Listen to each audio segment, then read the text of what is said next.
कितने दिनों के बाद की सूरत देखी है, एक भगवान की टूटी मूरत देखी है, पूजा के ये फूल न बिखरे, प्यार की माला तू थे ना, साथी तेरा प्यार पूजा है, तेरे सिवा कौन मेरा दूजा है यार, साथी तेरा प्यार पूजा है, तेरे सिवा कौन मेरा दूजा है यार। हे हे हे हे हे हो ला ला ला ला ला ला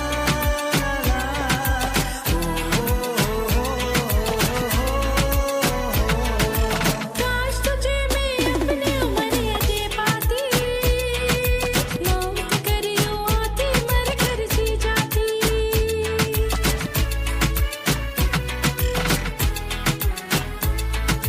काश तुझे मैं अपनी उम्र दे पाती, मौत कर यूं आती मर कर जी जाती, छूते दुनिया भर हाथों से हाथ तेरा ये छूते ना, साथी तेरा प्यार पूजा है, तेरे सिवा कौन मेरा दूजा है यार। साथी हो मितवा हो, साथी तेरा प्यार पूजा है, तेरे सिवा कौन मेरा दूजा है यार। साथी तेरा प्यार पूजा है, तेरे सिवा कौन मेरा दूजा है यार। Jaish alongside Reshma M. With studio. Yo. Jaish alongside Reshma M. With studio. Yo. Sweetness. साथी तेरा प्यार पूजा है, तेरे सिवा कौन मेरा दूजा है यार, ओ साथी हो मितवा हो, साथी तेरा प्यार पूजा है, तेरे सिवा कौन मेरा दूजा है यार, साथी तेरा प्यार पूजा है, तेरे सिवा कौन मेरा दूजा है यार। हे हे हे हे हे हो ला ला ला ला ला ला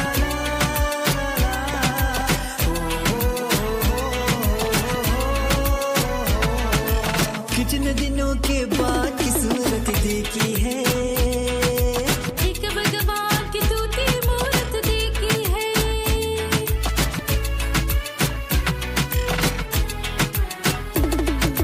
कितने दिनों के बाद की सूरत देखी है, एक भगवान की टूटी मूरत देखी है, पूजा के ये फूल न बिखरे, प्यार की माला तू थे ना, साथी तेरा प्यार पूजा है, तेरे सिवा कौन मेरा दूजा है यार, साथी तेरा प्यार पूजा है, तेरे सिवा कौन मेरा दूजा है यार।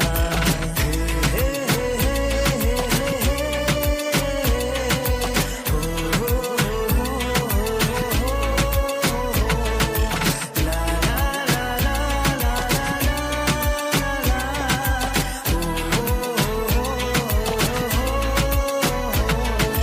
काश तुझे मैं अपनी उम्र दे पाती, मौत कर यूं आती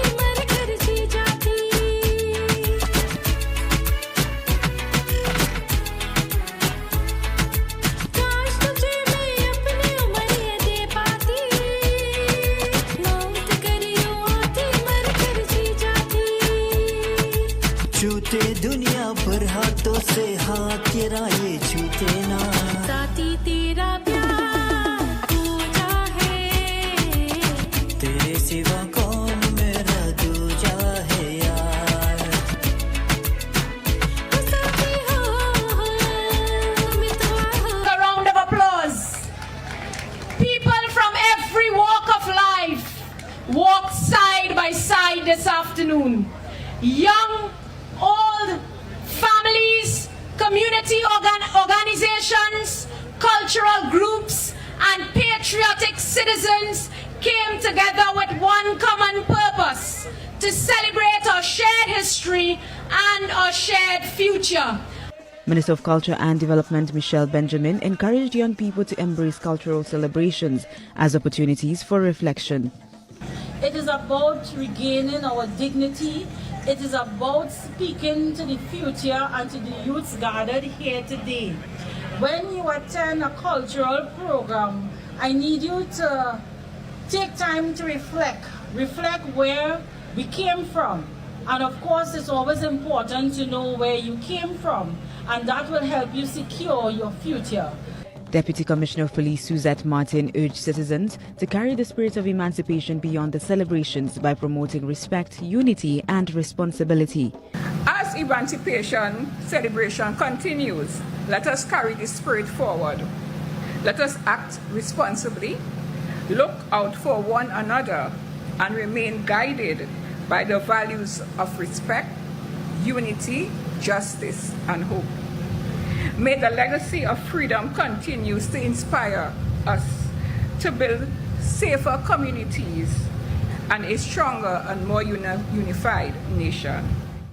Emancipation celebrations in Chaguanas East continue the nationwide observance leading up to Emancipation Day on August 1st. Faith Chariot, TTT News.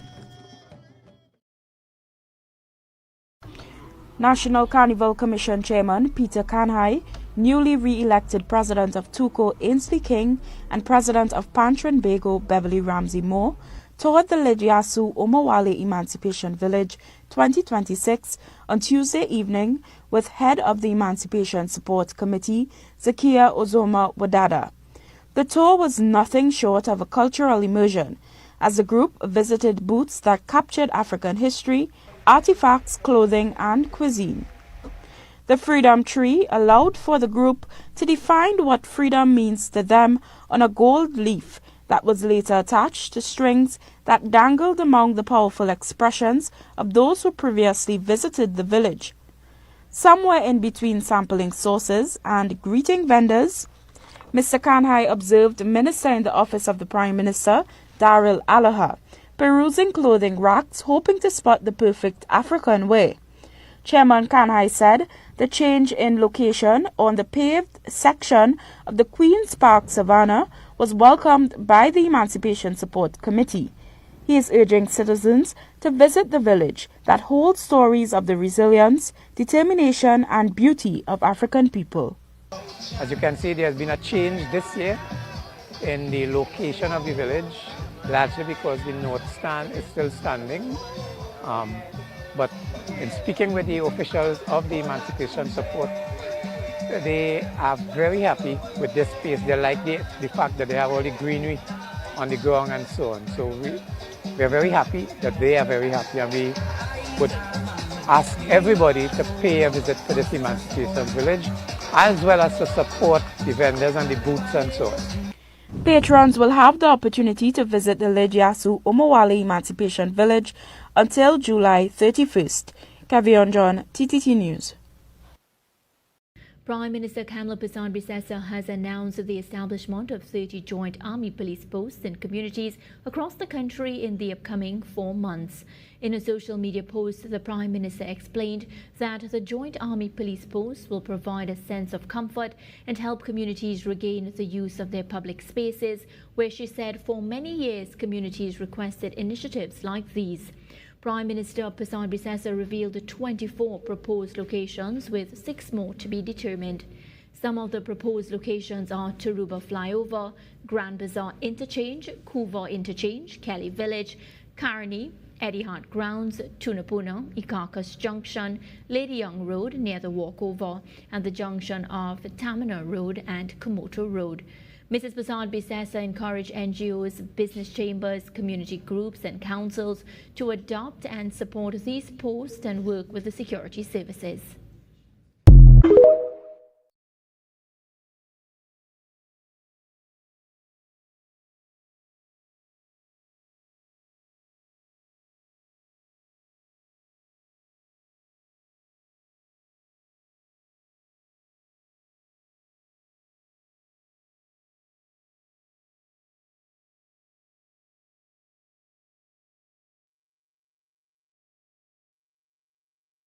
Yes, sing.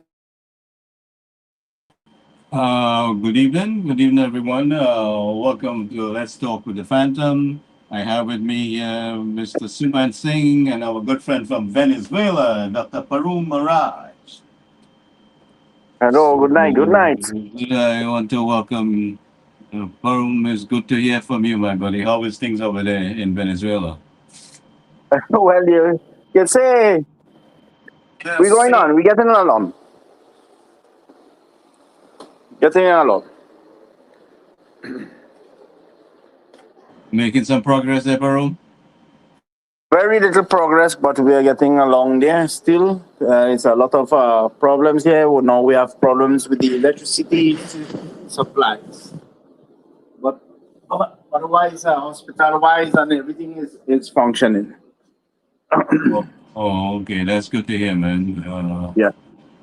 So, Parum, we are looking at the proposal by the Prime Minister on these 30, police posts, the things that we've been proposing and suggesting here for the longest on this program. Yeah. You know, and I find it, very satisfying that the Prime Minister is making that decision, listening to many of us in our request for police to be closer to us and the ability to respond much quicker. And I think this would serve greatly to have these police posts set up, because by the time you get a response from the police station, in some places the police station is also too far for somebody to get to the station, and so we want to bring things the protection at a closer range towards the people. The response must be a little bit swifter, and we are looking forward to the execution of this operation with the police posts being deployed. Mr. Singh, Parum, you want your comments on that? Well, police service, all security service is very important, but also there is the health service as well. All of them have to be combined in a way that any one of them you can get through very fast. Here in Venezuela, we have something like that, where the police is there in the same promises as the firemen and medical officers as well, or ambulance service as well.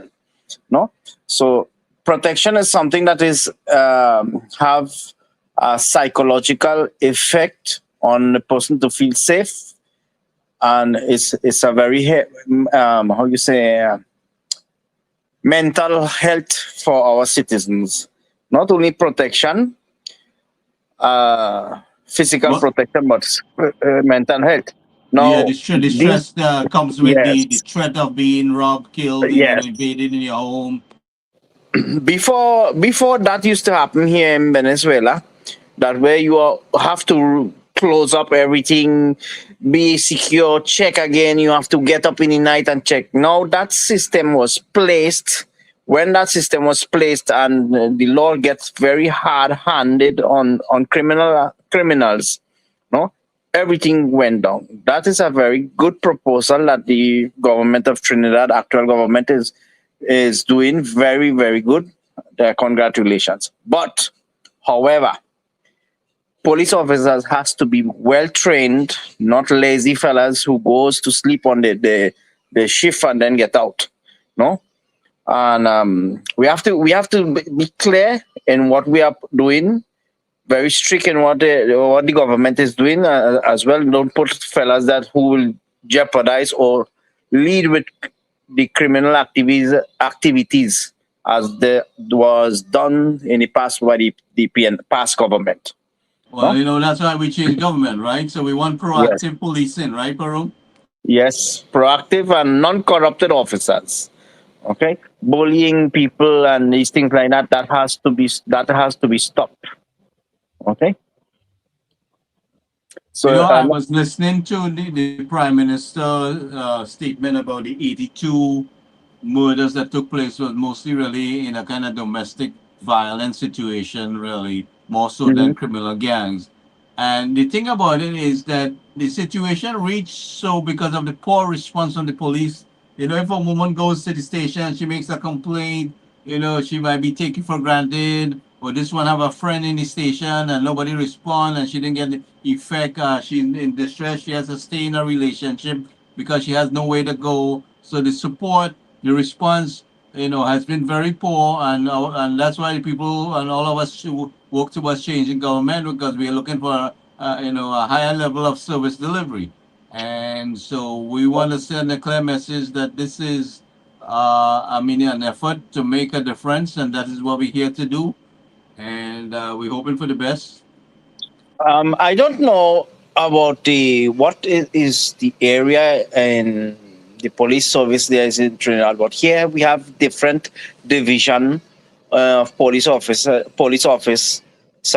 the different division. When I say division, I mean domestic violence, criminal violence, gang violence. These are the type of police that they have. For example, You mean like there's a different unit for these different things? That's what you're saying, right? Different. You say unit, you know, and they say unit, no? Okay. We have these different type of different division situation. Yeah. Yes.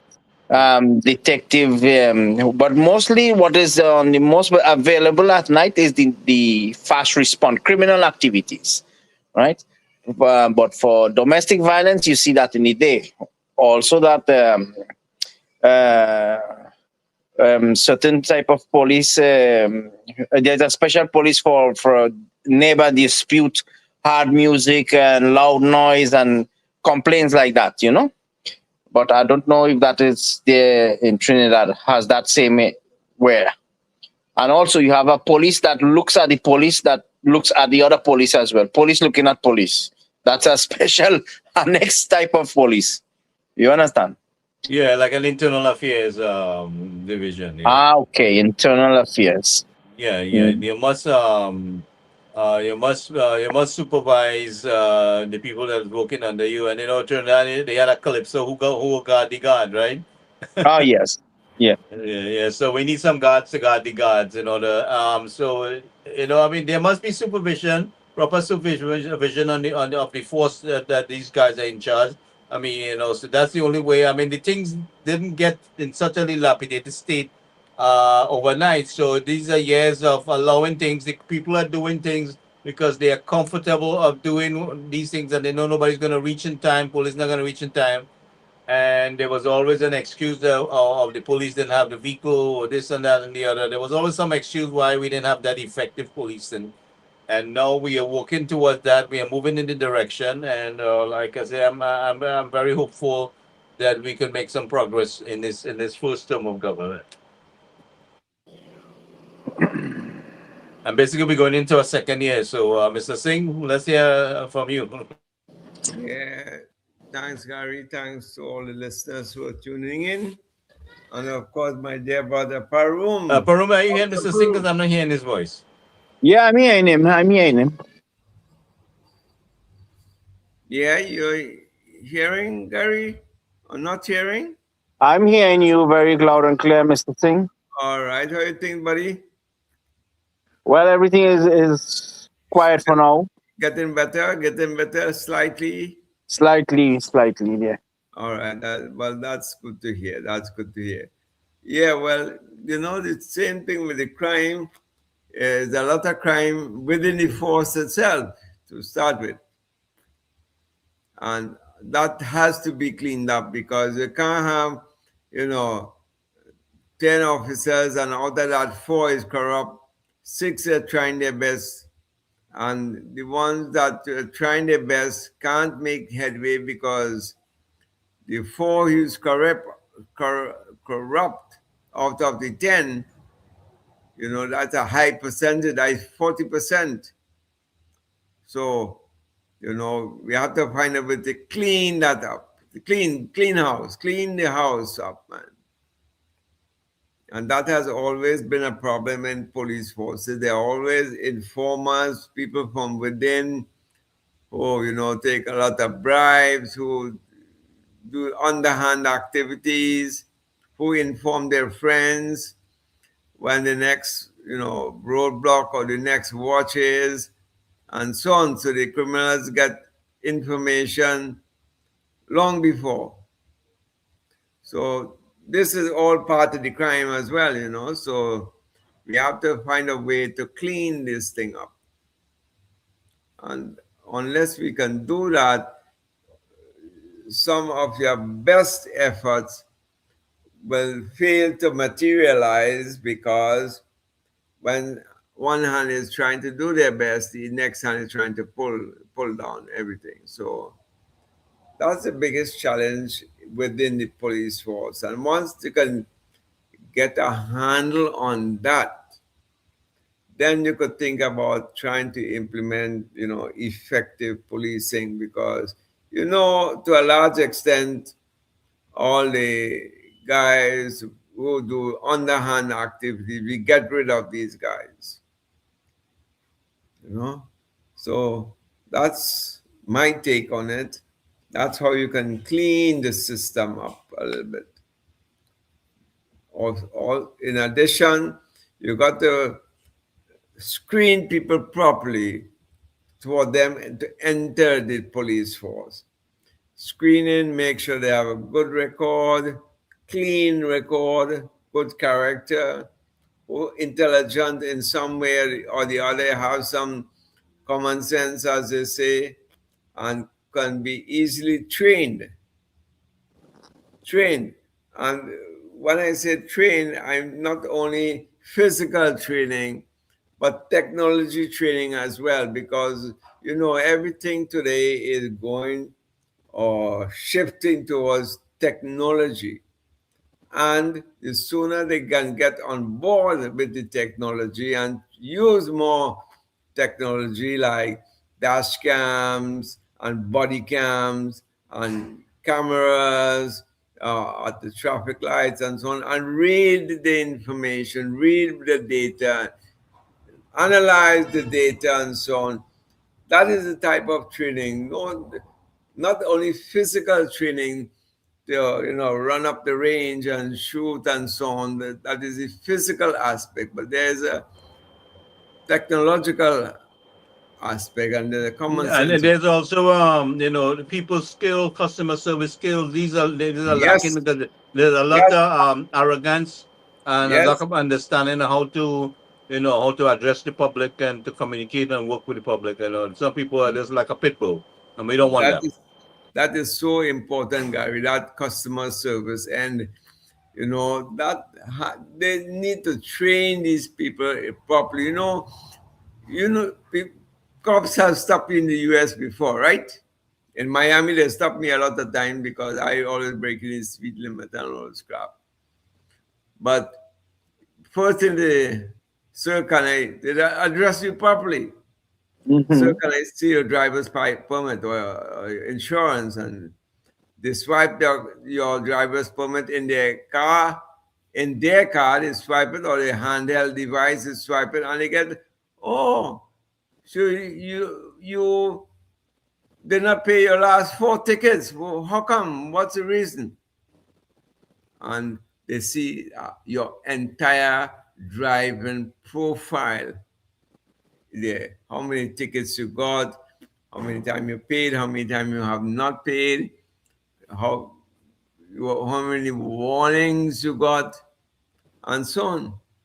So that is what is needed, and that's when I say we need people who are technology minded as well. Training has to be comprehensive, from customer service to the common sense approach, to technology approach, to your physical training, and so it has to be comprehensive. You can't no longer have to be bad and tall and big to enforce correct policing. You have to be intelligent as well, no? Studies has to be done here to be an official in police. I say correct official, a ranking officer. Start to get promotion. You have to become. You have to enter as lawyer. Correct. Here, you cannot get promotion if you do not have yearly studies and exams every year. No, that exams has to go with physical training as well. No, because you cannot see a fat police, big belly, and he's a police officer. That is not permitted here. Right. No?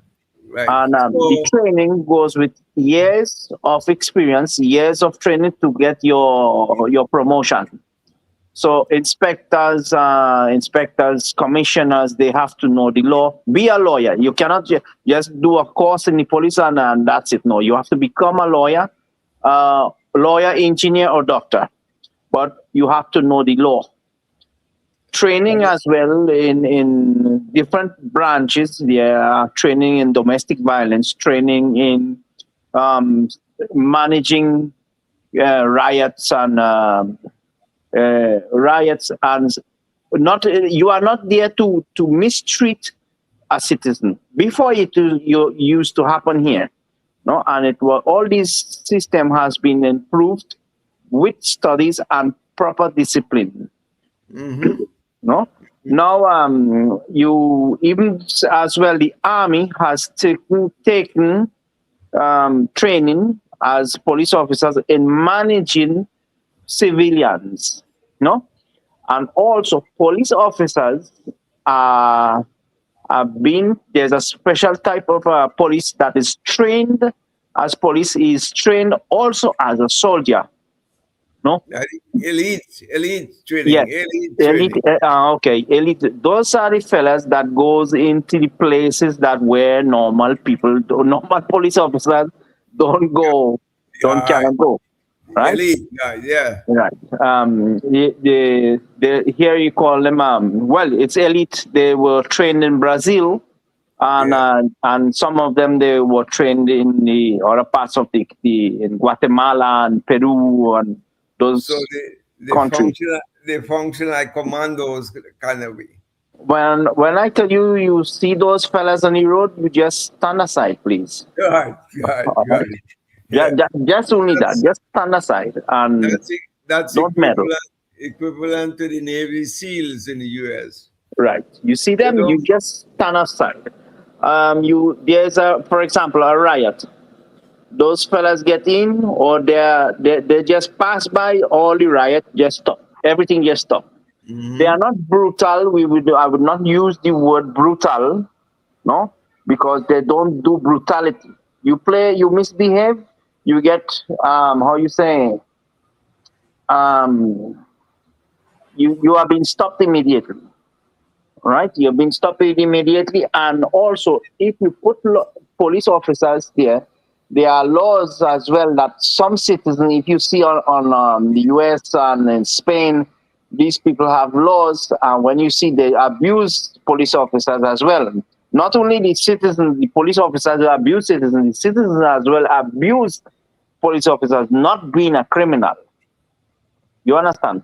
So these are training that we have to have, has to be placed there.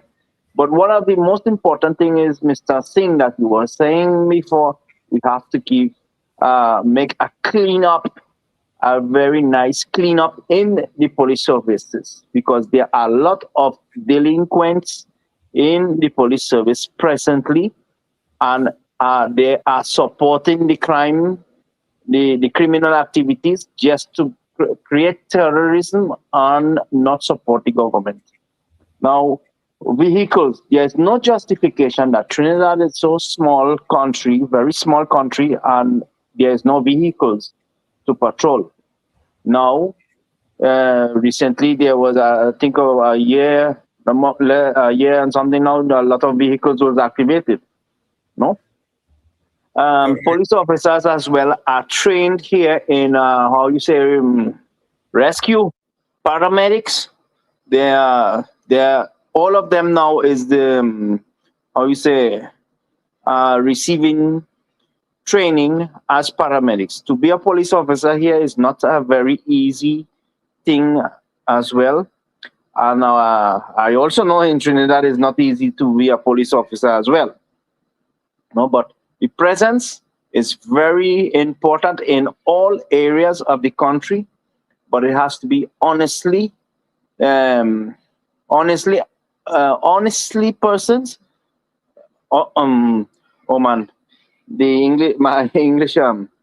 Honest officers, honest persons who are to be in the service, not a honest person, are well educated and well trained. Yeah, and a higher level of integrity. You know, they must maintain a higher code of ethics. You know, when you go and confide in a police officer seeking help, you should not be betrayed. And if they do that, they should be held accountable. You see, a lot of times nothing was done about anybody holding them accountable. Yeah, so that is why we end up in a deterioration state there to where we at. But like, you know, I still keep saying we didn't change government to maintain Eric Williams' code of ethics. All right, we have changed government so that we can have an improved code of ethics and performance and a higher level of integrity, not the Eric Williams code of ethics at all. Go ahead, Barry. No. Well, the ethics and code of ethics, when a citizen is well trained, you get very good service. When he's well educated, you get an educated response, right? Because you cannot just put a person who is just a high school degree and a rough and tough guy there. No. Trinidad and Tobago has to be a very peaceful place, very peaceful and very polite places, no?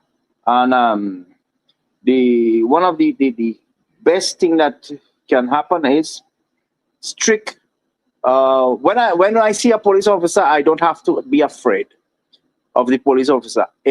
Before, yes, I know I was there. You have to be careful with the police officer because he can do damage to you or something. No, you have to feel safe with that fella around.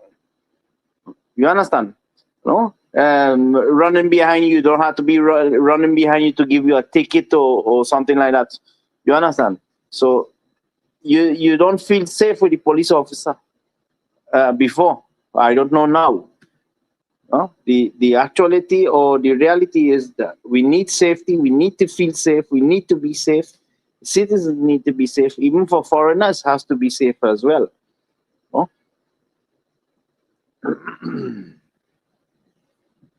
The way I see this, either you're a police or a criminal, you have to decide. We have, you can't be both, right? No. Either a police or a criminal, So decide which category you want to be in. They have to be put into, so some conditions like that. I mean, if you're a criminal, go be a criminal, but this is not a place for criminals. People, there must be trust when people come to the police station or reaches out to a police officer for assistance. There has to be honesty, integrity, and the response must be swift and effective, and not like you don't care, about when somebody reach out to you for help. Somebody reach out to you for help. It's your responsibility to take action and to seek the right assistance that they may need. You may not be able to do all the things that are necessary, but it's your responsibility to seek the assistance for them. Yeah.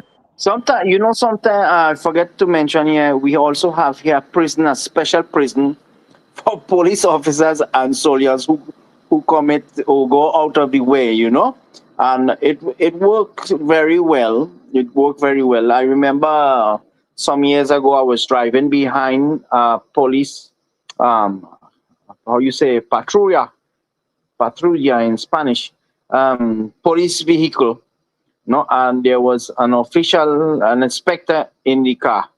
In front of the car, saw a car, a next vehicle run off the road. And he looked back. I looked at I say he will stop. He did not stop. He continued and left the accident there.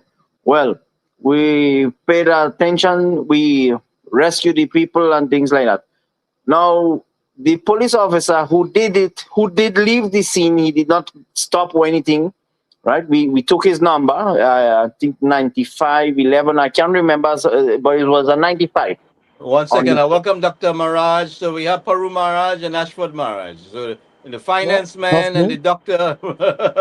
Okay. And the Right. medicine man. Right. So the police officer the report was made, and they put him 5 years in jail just for that. So we have to have people police officers who cares about the citizens, who cares about the rights of the citizens, not just leave them there to suffer because of your comfort, right? Being a police officer as well they have to have sentido de pertenencia. Sentido de pertenencia.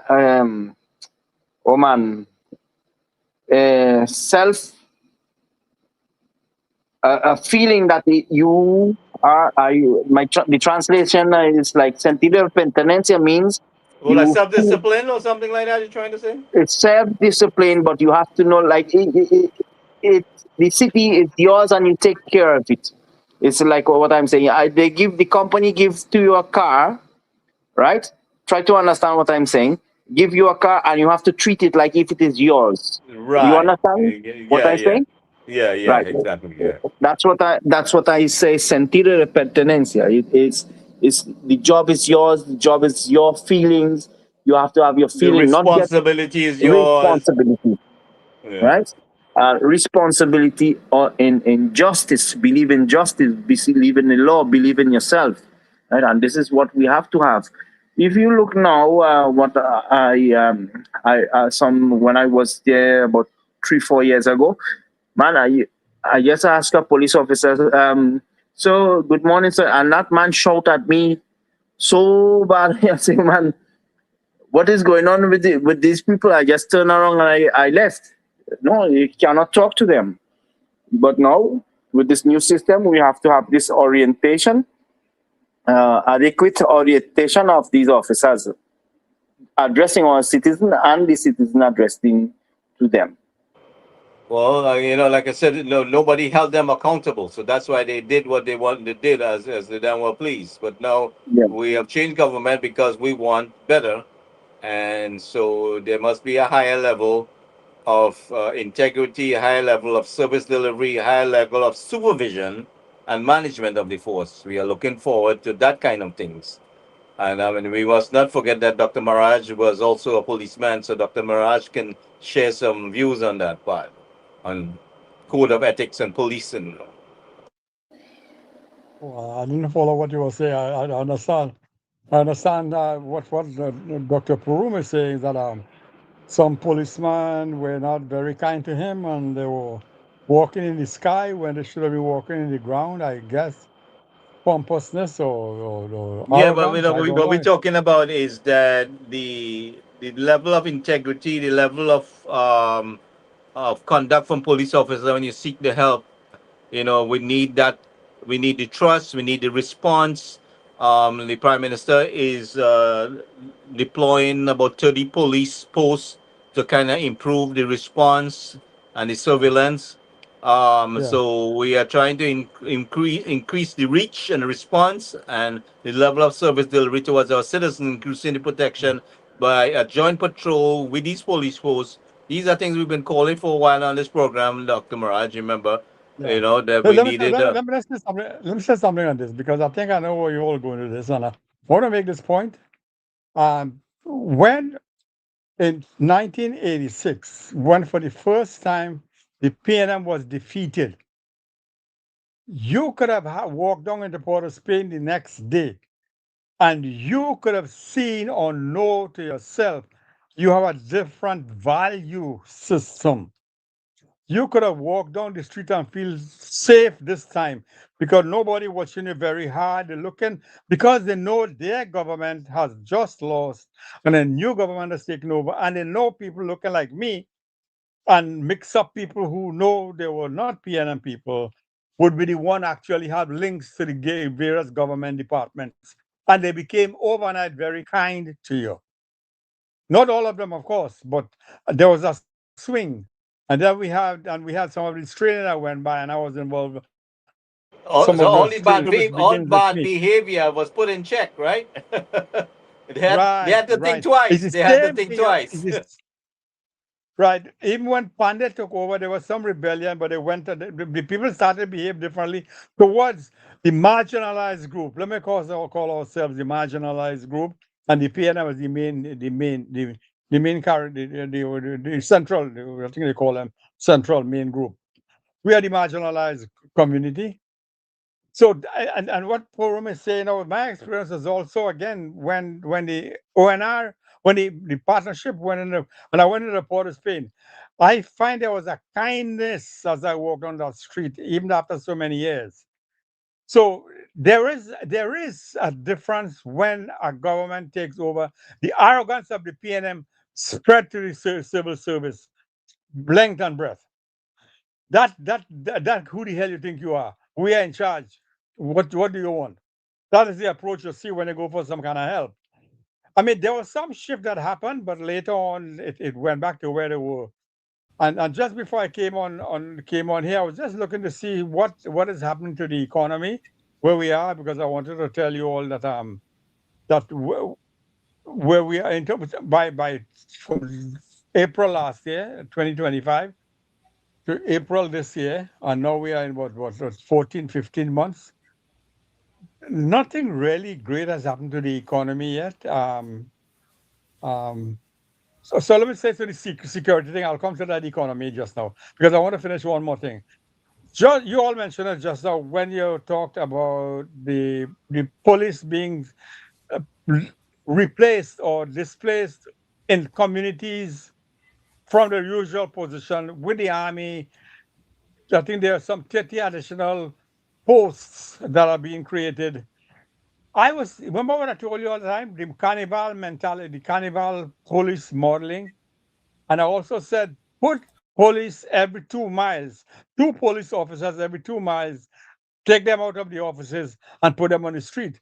Now that you have the army doing that with you, you could use less police to do it, but you could do the same every 2 miles, should have a police officer. And a police officer shouldn't take more than 5 minutes to arrive at any scene anywhere in the country. Anywhere. So this thing that they're doing now with flooding the street with police, that is what we had said on this program a long time ago. And I was using it as the carnival approach. We should have done some of the things but with the supplemental army that is coming out together with the regular police, that mean they have enough manpower to do a 24/7 throughout the main areas, if not every single place, every square inch, every square mile, you could call it that then. 2 police every square mile, 24 hours a day. That could be done. 2 police officers armed with a vehicle, or even 4 police officers armed with a vehicle. And you could bring some of the regiment vehicle and utilize them, adopt some of. So I was telling you all, you could use the WASA vehicles at nights. WASA don't work in the very rare they work at night, or Trinidad Electricity Commission vehicles. You could use them in the night to do if you don't have enough vehicles. You could use those vehicles. So we mentioned some of these things, and I'm glad to see them moving in that direction. But you know what is getting me? That these people who are criticizing these efforts, they do nothing. They're doing nothing, but everything you do, they have a no. They are the people of no's. Don't do this, don't do that. No, everything you do, no, wrong thing, everything. You did nothing. But as soon as somebody does something, that's a real backward model of a Trini, backward Trini. Shameless, conscienceless, and have no regard for the victims of society who get murdered and who get invaded and who get everything in society. And you all have no shame to come out now and criticize everything that's been done. You didn't do nothing when you were there. But when somebody does something, that is also wrong. And then they have a lot of social media people jumping on and criticizing everything. You can criticize, but what's your offer? Tell me something better. Okay, I'm doing something wrong. What's better than this? Come up with something. If you have nothing, shut up. And I think that one time I also said while I was saying this, I told you that I think the prime minister should take the bullhorn. I don't know if Suman was one of the guy who was nodding his head a lot when I was saying that way back when. She has to take that megaphone and get on it because the press is not too helpful, and she will have to take the bull by the horn. I should say the bullhorn, and talking to the bullhorn. And she could get them. People want to hear. They want to hear, Madam Prime Minister, we're hearing this, we're hearing that, we're the next. You have nothing to say? What should I believe? Tell me, Mr. Prime Minister. So they got to do a little better than that. I mean, they Yeah. answer back, but the answer is not good enough. You got to take the lead. Answer alone That's- is not enough. That's correct. That's correct, Dr. Moral. Leadership must lead. That's why you are there. You're supposed to set the direction on which way you want the country to go, up, down, sideways, what. You have to take the lead and show the direction of the country. Now, I don't know, I'm not sure she's doing enough of that. Or she may have designated someone else as a deputy or so to do that, but I'm not seeing that leadership and direction playing out. I'm just not seeing it. And the country by itself is just around, as we say, meandering. It's going sideways, but not forward to the extent which it should be going then. Because you see, when you come in power, you come with a new vision. And people's expectation, you promise this, you say this, and so on, nice. It's a year, 15 months into office now? Show me the direction. I'm still lost as to see what direction are we heading into. Now, we know the press is against the UNC, against her. The press is already pro-PNM, regardless of what. Let me give you the classic example. This last week, I think last Friday or last Thursday, the headline was 6,000 jobs lost. CSO's latest report, 6,000 jobs lost, right? Mm-hmm. For the past 10 years, from 2015 to 2025, the same CSO never had one report to say how much jobs are lost under the PNM. So you see the bipartisanship in the press alone, that the CSO could come out with this statistic, and now the PNM is jumping on this bandwagon. Yeah, Prime Minister, tell us about the 6,000 jobs that were lost. Where is the UNC rebuttal against these things to show, hey, you know what, 50,000 jobs is lost, CSO kept their mouth shut, and you, the PNM, kept your mouth shut. Where is the equity in the news reporting? Where is the equity in exactly what you said, what you just said, Dr. Maharaj, that we in charge still. Doesn't matter which government in there. The public servants are in charge. We can do the report when we feel to do it. These things have to be mandatory. Hey, every 6 months, you come out. You know, in the US, we have every quarter they come out with what's called the CPI and all these statistical data, number of new housing starts, number of new farm payrolls, and all this statistic. You know how many people join the labor force, at what level, Were they medial jobs? Were they middle management jobs? Were they high-end jobs? What? So they break it down like that. But to say CSO reporting this data last week to say that 6,000 jobs were lost. Tell us also how much was lost in the 10 years before. Why didn't you say those statistics? And this is what tells me that is the same old. They're still in power. They're still in power. But they will do everything to break this current government. You know, that's the public servants, that is. So that level of trust, we have to be fully aware that these people can do this. They have the power. The public servants have the power in their hands. And I hope that this set of new government ministers come to that realization, because they will smile with you and say, yes, everything is nice, hunky-dory and thing, but in the back of their mind, they were ready to cut your throat. If they can quickly come up within 1 year to say that the 6,000 jobs are lost, but you kept your mouth shut for the past 10 years. You know? So where is the equity in the dissemination of that type of data? That is where I have the problem with. Yeah. Over to you, gentlemen. Dr. Maraj? Haroon? Dr. Maraj frozen there for a little bit. Yeah, no, I hear you. I hear you.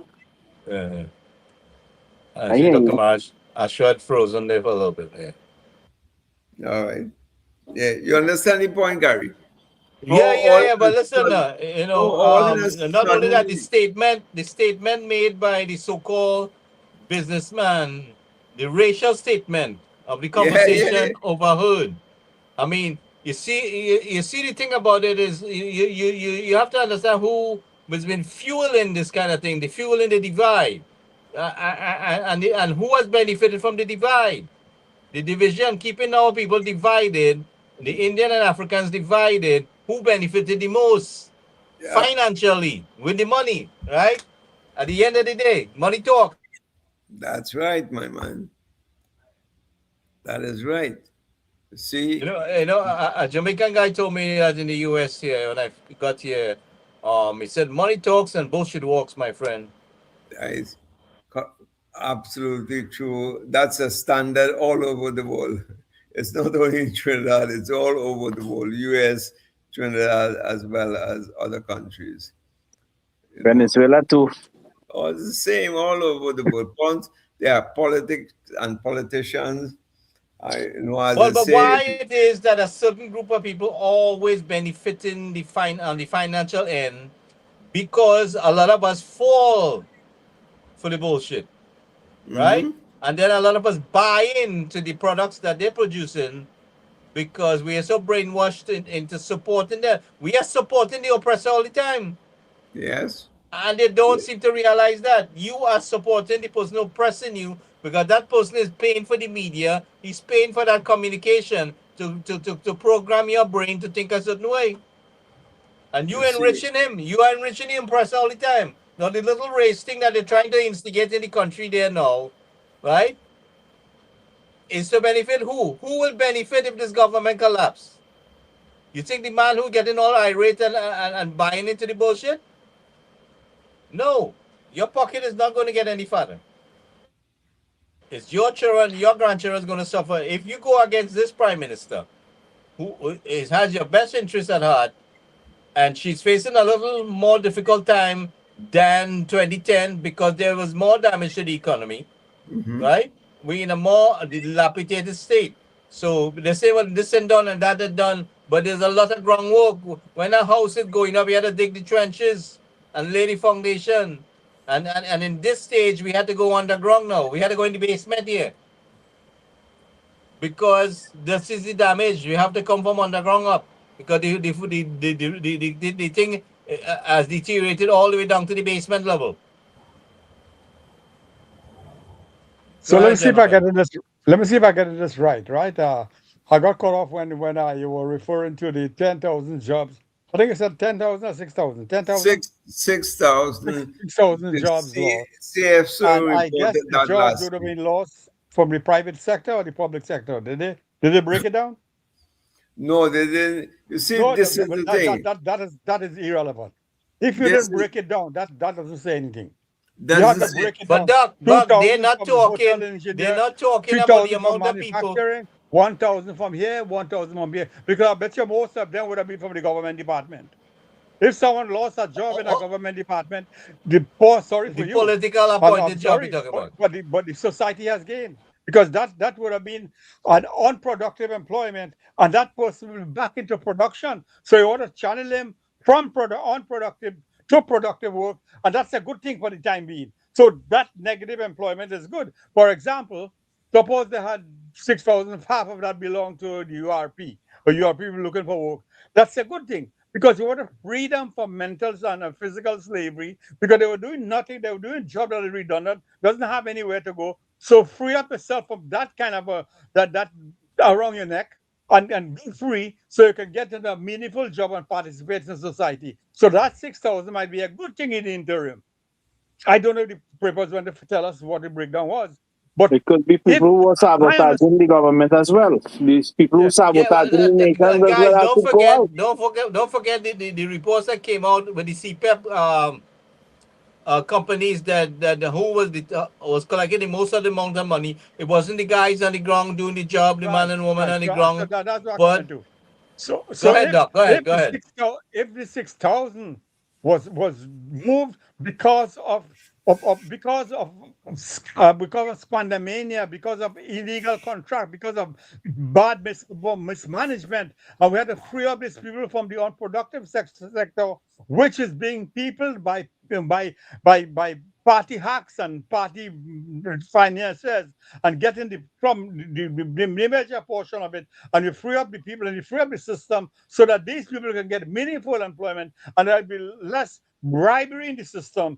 That's a very good thing. So that 6,000 lost job is an excellent position to be in because we want to clean up society, and to do that some of these things will have to take place because my understanding is that the government is doing that because these people in the long run will get meaningful employment. So the short-term loss is for the long-term gain, and this will happen maybe in a year, whatever period to come, but it's going to happen. So I don't think this UNC government would send home somebody because there had to be some good reason. You think they want to look bad? You think the UNC government want to look bad? No, they want to do the correct thing. And the people must understand this. And that is where I came back to point one. They have to take the bull by the bullhorn and explain how I am saying it. So the short run loss for a long-term gain is more permanent gain is better than short-term gain. You remember what they said in some, I know you all know these things, but take your steel beam and go. When we tell them, but you're worse off, everything is worse off, you're not better off. No, we like it so.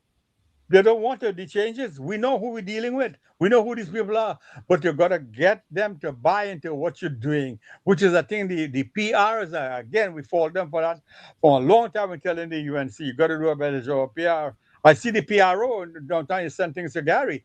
He's doing a pretty good job, but how far is that going outside of UNC USA?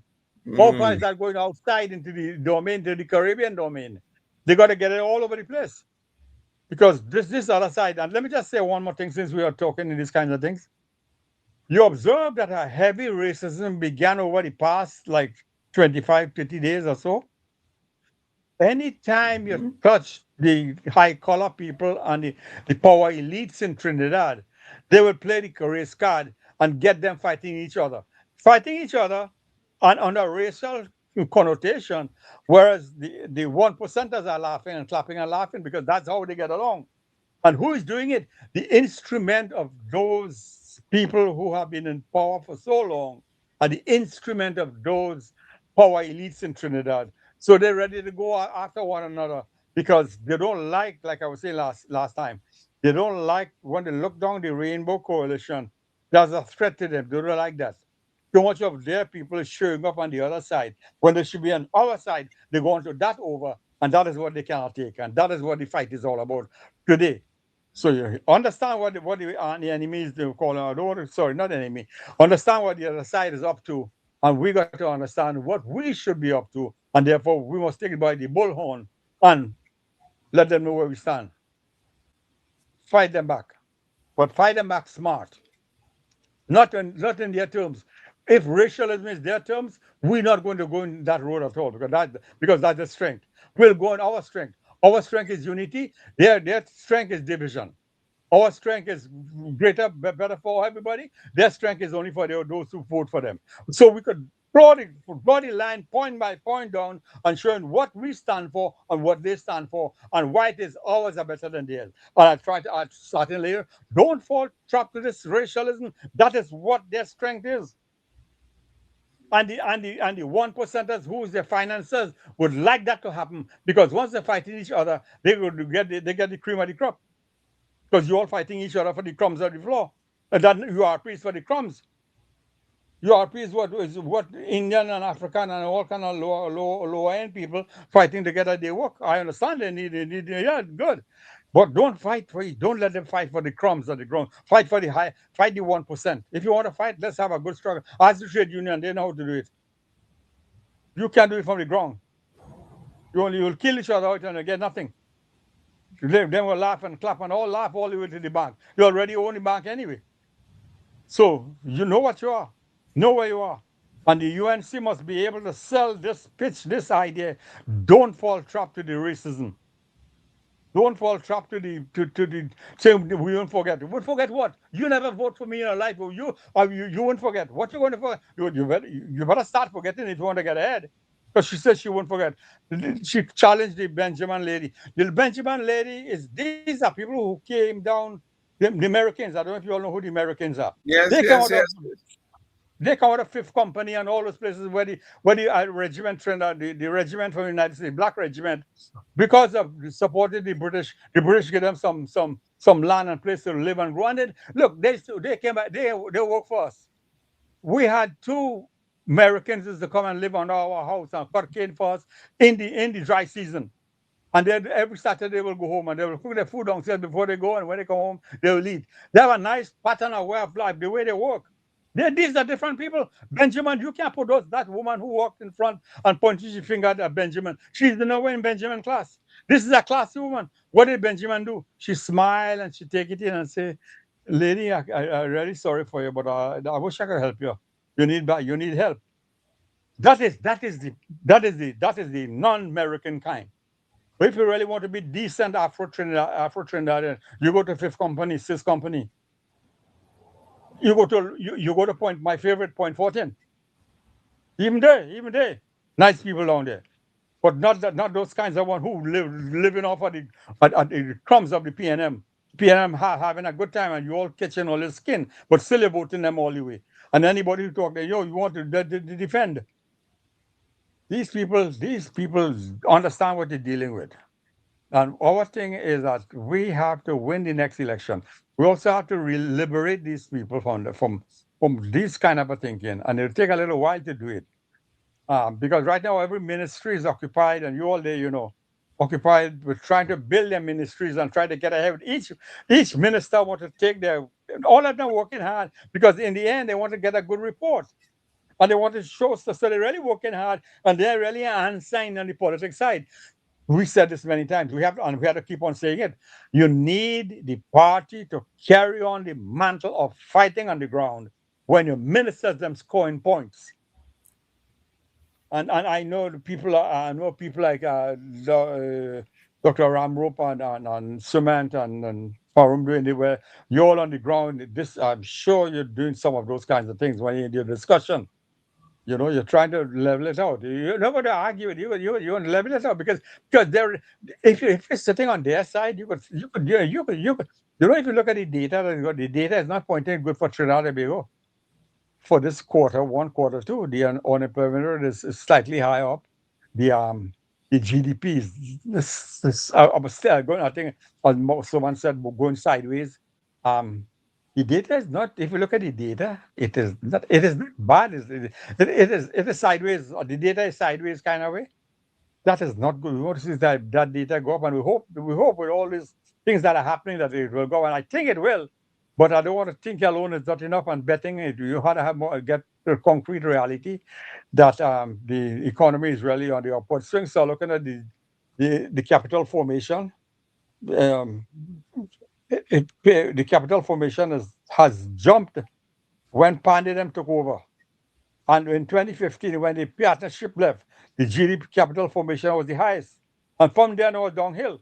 And then in 2024, they say the pandemic caused everything. They already blame it on the pandemic. So the pandemic happened since 2021, 22. What is the problem? By now, it should be booming. Look how the American boom out of the pandemic. Look how the British going through a little hard time themselves these years. That's a bad thing. Britain is going through a hard time with them changing the prime minister every 2 years. They change their prime minister. This is terrible. This is not good. So, Trinidad have a problem. Look around the world, you'll see, man, have a guy getting a war and he didn't want to get in a war. But he said he ain't going nowhere. He went. This is crazy. I tell you all the last time. This whole world is going crazy. Trinidad has to really buckle up, and that is why I was saying that we can't be following the Caribbean. I notice they're talking about go to the Caribbean. Let's work with the Caribbean. I understand you could do that, but you cannot depend on the Caribbean to get ahead. You have to push on your own by yourself too, and then you could bring them up. If you get ahead, you'll take them up with you. But if you stay down and them stay down, you all are not going anywhere. Trinidad has to take it by the horn, get up there and push them, and they can do it. Maybe the AI center could help them. I'm a little skeptical of it, but that was it. Last time I was saying, let's see the return on investment. Let's see the break even. Show me the numbers. Let me see how it will work out. What market is going? Where is the market? Capital the Caribbean. You're supposed to be financial capital of the world in any case. Why not be the Caribbean? Why not be the technological capital of the Caribbean too? You have all things in your favor. If you get a little bit of extra oil money again, let me just say one thing about these PNM people. In there, I don't know if you look at the report on 2016 to 2030, I think they call it Vision 2030. Everything they're saying there, what they will do. We will do this, and then we will do that, and we will do it. And everybody happy. Hey, well, they will do a lot of things, so we vote them in back. And they be saying for these past 40 years, we will, and nothing happens. And you keep on voting them year after year. That is what you'll show them. If you go year by year, you'll see what progress did they make from 2016 towards 2030. Would they achieve this by 2030? Or didn't expect the pandemic to come? Oh, I see you. We have a good excuse there, mister. Well, everything. Well, do another 2030. Abandon that 2030 and do another. No, you didn't. You still have the 2030 languishing. And then you ask them, well, vote me back again in 2025. And the people, 2025, yeah. People said no. We're not voting you back in. And that's where we are. So shut up and sit down in the quiet and be in the corner. They're supposed to be in the corner, sit down quiet and waiting for opportunity to get back in the power and try to see how they could. No, but they're making more noise than the people who are actually lose the job. If you look at it, did you observe the fellow from Port of Spain, South? I don't hear him again. There had to be something, right? Something is going on. The one who still making noise, the one who I forget the name, he's somewhere left with the Filipino guy. He make a lot of noise. But he's vacuous. Yeah, you could see that the words coming out. I mean, when somebody like the minister... Are we talking about Scotland? You talking about Scotland? Yeah, I talk about here and also talk about the other noisy one, the one from Filipino, I think he is. Marvelous fellow. Marvelous Marvin. Marvelous Marvin. Yeah, the marvelous fellow. Plenty of words, but he had plenty of coming on. And then I realized they're a lawyer, so shit, you're one of them too. But once you're a lawyer and I put in words, I know you have no meaning behind that. Because your lawyers really can't handle, don't achieve anything great anyway. So me a great lawyer in the world who achieve a lot of stuff. Not really. So, sorry, we have plenty in the UNC, but they're doing their job anyway. Another guy. This lawyer fella from Port of Spain, Freedom Chamber, that guy is cool. That's a real guy. Yeah, if you want to talk about great people in Trinidad, that lawyer fella is a great fellow. Then my good friend from I call him a friend because we met him here, Gary. Remember we met the football giant here, man, when in the airport. Come by and chat with us. Warner, Oh, Jack you Warner, your boy. Jack Warner. Yeah, Jack man. Warner. That was him, and he passing through. He find time to spend time with us. Yeah. Those are great people. Those are great Trinidadians. Yeah. You have a few of them, and they're great. You have to pay respect to people. Forget those politicians. Look, people who really do. I mean, he's a politician, but he's an entrepreneur before he's a politician. I mean, he had them fellas. I mean, they had them fellas and them. You know, I would say that chance that we went to with the football to Italy, I think it was. Oh, I think it was Italy. Germany was partly responsible for the Jack. I mean, you know that more than I do, Gary. That Jack was behind, and by now Jack was still there, and these fellas didn't go after him, and that's why I'm glad he won this case, because these people here are vicious people. These people here are bad people too. Politics, bro. politics. When they want to go after you, that's what they went for after the poor man. Jack Warner making 80 years. Oh, good fella, he just get the PhD. Good for him. Get him on a break. All the hunting down the man all about and asking to extradite him, and the PNM ready to extradite him. He's a good thing. He's a good thing, Jack. That also leads me that I think the other day, me and my friend from Port of Spain, there, Wilson, from the writing for the Guardian. I answered him in the Facebook there, his Facebook. Fellas, I'm going because the electricity out here. Electricity gone? Is that what we saying, Amparo? Yeah, in the Venezuela here, but where I am, the electricity gone. So, sorry, you talk. Let me hear what you're saying. I want to hear him about. Let me shut up a little bit. Go ahead, Paro. I want to hear you. No, I'm leaving because I'm on data now. The electricity went away here. Oh my Lord! I'm sorry, man. I wanted to hear you a little more, but could you come back another time? Yes. Okay, yes. Sure. Because I wanted to ask. Good night, everyone.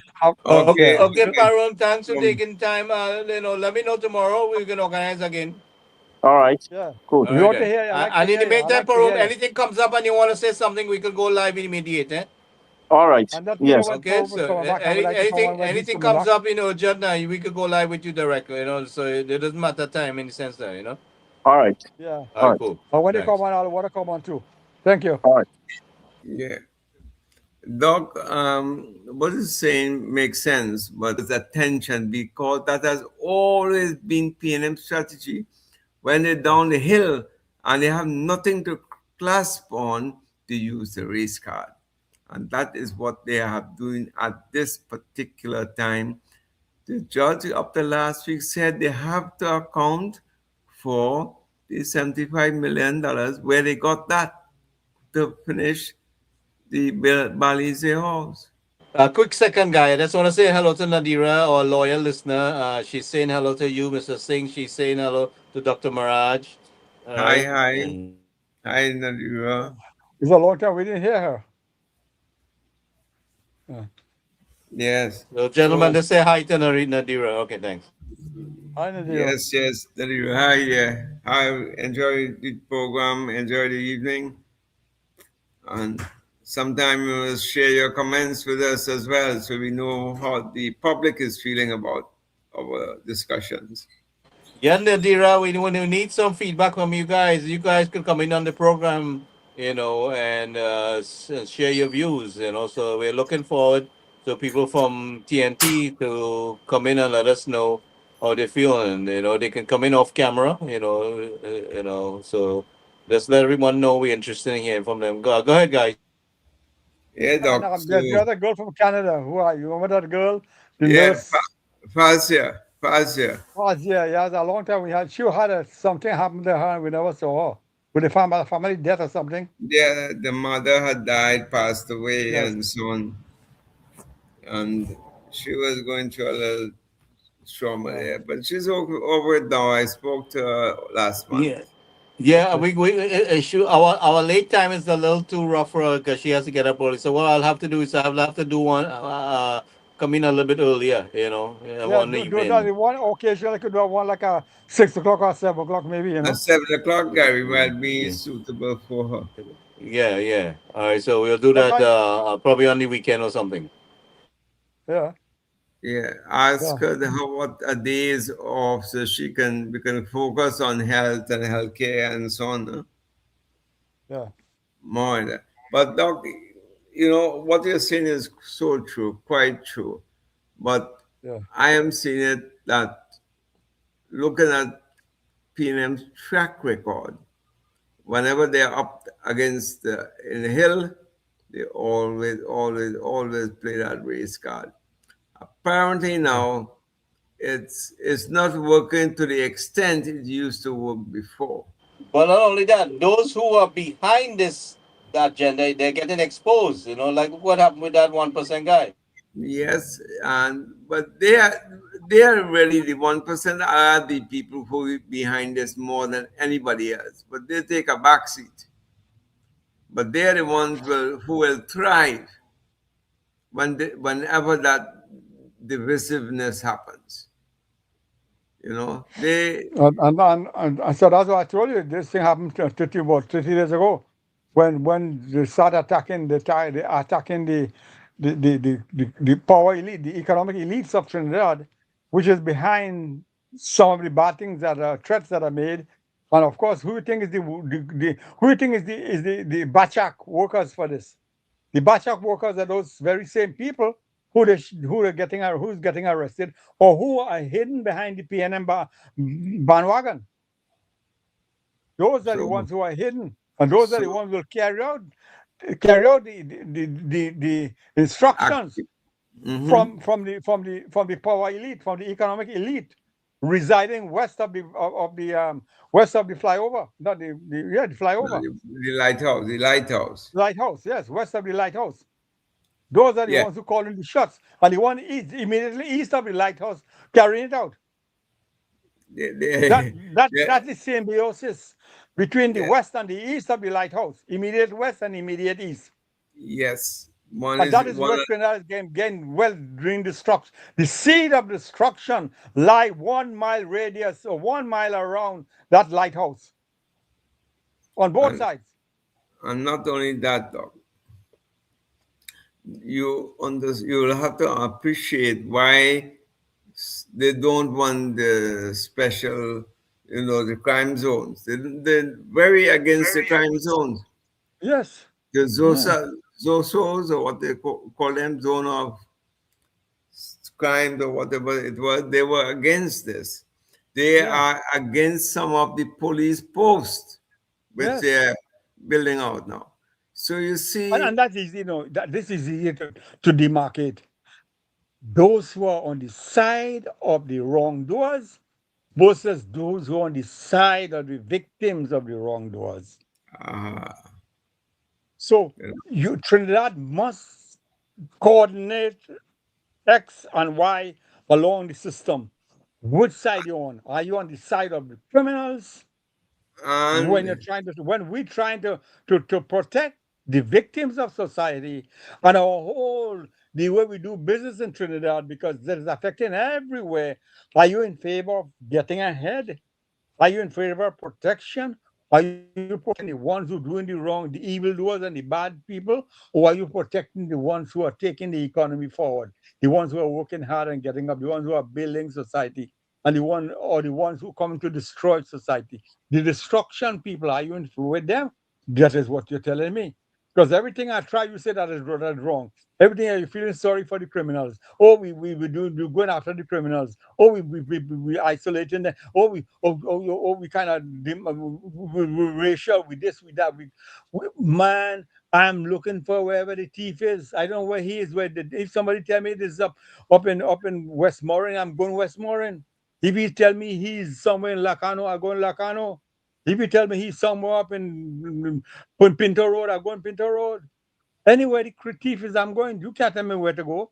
The thief better be there.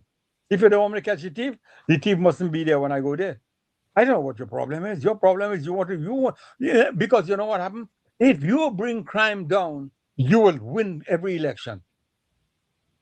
Because if you could take out the crime situation, all the business people will return to Trinidad, all the foreigners will like to come and invest. FDI will go more in 5 years' time. Trinidad will be the richest one close to Guyana in GDP. because you get rid of the crime. The crime is not there anymore. You can't even go to Tobago and not looking over your shoulder. That was unheard of. Who is responsible? Trinidad and get up every morning in April 25th and they say, boy, we now find ourselves in difficulty. This has been festering for the past 30, 40 years. It is so much easier to sleep in the day and make 2 hours work in the night, and somebody had to work a whole year to get your 2 hours work in the night or in the afternoon. These days they go in the afternoon. They say, what's the next home invasion? Where we go? Yeah, let's move. Move, man. Jump in the wagon. Let's go. Put on your mask. Let's go. Let's go. And you come home with a big haul. And safe too, and they can't catch you. Because they have nothing to catch you with. It's getting a little harder now, as you're all aware. It's getting harder now, a little harder now. So that is, if you make crime difficult to pass along, you will have to find another kind of production. Because that money is not coming so anymore. You have to find a new job. Just like if you lost a job, what do? You look for another job. Hopefully it's one better than this one and maybe not crime anymore. Because if you see the kind of noise they're making about mile up and pile up and all kind of thing, the people is in charge and they're looking for the best of the country. There has to be some sacrifices in the short run, and in the long run, we'll all be better off. So if you could sit down and do what we're doing, if you could help along to let the government get, look another thing they're making noise for cement. They're making noise about taking some of the jailers and putting them to give them hard labor on the street. That's a good thing. Community work, yeah. That's a good thing. A lady say, no, if you do that, we walk. You're taking away, we walk. Well, you want to get lady, well, you know what you're saying is not so nice. Because you want to take away, we walk. You want to take away a prisoner walk? That's not a good walk to take away from. They have enough work for both of you. So if you don't clean here, the other street, all them Trinidad everywhere, and cutting every 2 weeks. You're supposed to cut the grass. Cut the grass, especially in the rain when rain is falling every day. You have to cut grass every 2 weeks. So there's a lot of grass growing everywhere for you to cut. So don't worry, your job is there. The prisoner will take your job, and I don't want you to take the prisoner job either because that's not a nice thing, lady. So what you're saying, I know what you're saying, but you're saying it in a bad way. Let the prisoners then do their own job and you do yours. I don't think the government will take away a job and give it to a prisoner. They'll find work for you too. They're not answering them. Then the papers run with that nonsense. They have the opinion, but they only give it. But we are the stupid ones to read the papers and believe it. I don't believe it. It's worried about the enemies believe in it. That is, I call them enemies in the sense that the opposition and people who are not on my thinking. That's the best way to describe. But they're not really an opposition. They've proven themselves to be an enemy of the people because they've been very destructive. Yeah. And that is why we have to keep... opposition. They have proven themselves to be an enemy of the people, an enemy of the country. Yeah. Because even when some of you speaking on this program, a lot of you, like I'm Dr. Ramrup and all of this, you all speak in such glowing terms about what is to be done and everything. And you're not saying this is all these are great ideas, but if only we could get a second 5 years, we could get this done. Because I know what you all are saying is good, but it can't be done in 5 years. So in my mind, I am saying to myself, all these bright fellas I'm talking, but they're not smart when it comes to the street savviness. Because you could have all the great plans, but if Trinidad people want to go out with great plans, you have to do a second best. The first best is not the best. So all these nice things Dr. Ramrup is doing, and him Suman, and even when the engineer boy came on, all these grandiose plans. So these things are great, excellent, 100%. But how far will that carry you? Not very far. It's supposed to, but you're not dealing with a normal society. You're dealing with an abnormal society. You're not dealing with a real society. You're dealing with an abnormal society. And even Trinidad is still kind of way ahead in many ways. In many ways, meritocracy still rule. I mean, look at the exams that children write year after year. I mean, they had to be brilliant to be scoring 100% in some of these exams. if you look at the production, Trinidad is not a very productive society, but it's not really way down either. And that's because they have lots of capital intensiveness. Capital intensive includes labor productivity. So if you look at the capital form, I think I told you this a while ago, the capital formation is what I look at. And I can see the investment is taking place, and it was the peak when in 1995. You know who took power in 1995? And it peaked again in 2015. You know who was leaving power at that time? And from then it went downhill. Capital formation is what you need to progress for society to grow and progress. Forget the employment or unemployment. Those things are not so important as capital formation. Yeah, but Doc, you see, what you're saying makes sense and is correct. Agreeing with you. But you know, when you have a headline in the PNM control newspaper that says the front page, 6,000 jobs lost in the past year. Yeah. That is what people gravitate to because that is their level of intelligence. They can't read beyond that. They don't know whether it's CPEP jobs you're talking about, whether it's professional, middle management, private sector job. That means nothing to them. It just will focus on that headline.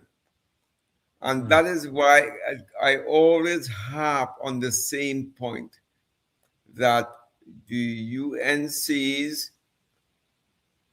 image and projection of news and so on, that mass media, that social media, and so getting the news out from the UNC's part is their biggest problem. That has not been addressed. Because we always say, and we agree, I agree with the Doc, come up with your bullhorn and tell the people every 2 months or every 1 month or every 3 months, what is the situation? Yes. Yes, right? because your people, you know the problem, the danger really is your people, meaning your UNC voters. Let me tell you, UNC voters they are not diehards, listen, PNM voters are diehards. UNC don't ever think. I think Dr. Rapon was hearing this. Don't ever think you have diehards UNC. These people are ready not to go out and vote because they will tell you the UNC did stupidness. We put in power, they do them, and they won't go back and vote. They will do worse than the PNM. These are not people you rely on. Because remember, they gave Canada almost a zero chance of winning. You know how many UNC people didn't, you're talking about PNM didn't go out? You know how many UNC people didn't go out and vote? Check out, look at how many houses. Ask them how many people voted for UNC in your house. How many went out? They'll see. The UNC, the UNC didn't win by no big set of landslide in percentage voting like it did in 1986. The UNC is on a string. They have to work with their people, Mr. Savant. They don't have it. They don't have their own voters in the bag. They have to work on them.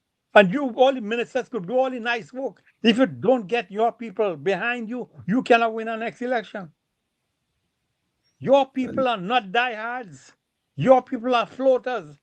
To show you, look, one Warner decide to go and fight against the UNC. Warner beat the UNC in the UNC stronghold.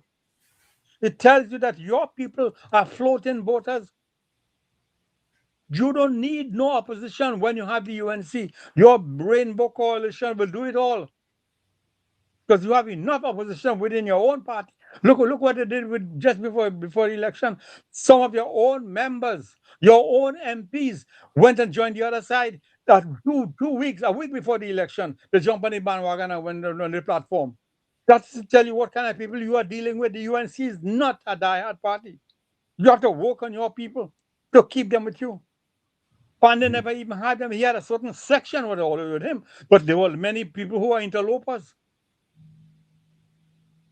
So your party have a lot of work to do. I hope those Trinidad people understand what I say, because you have to build it from the ground. You have to hold on to your own people.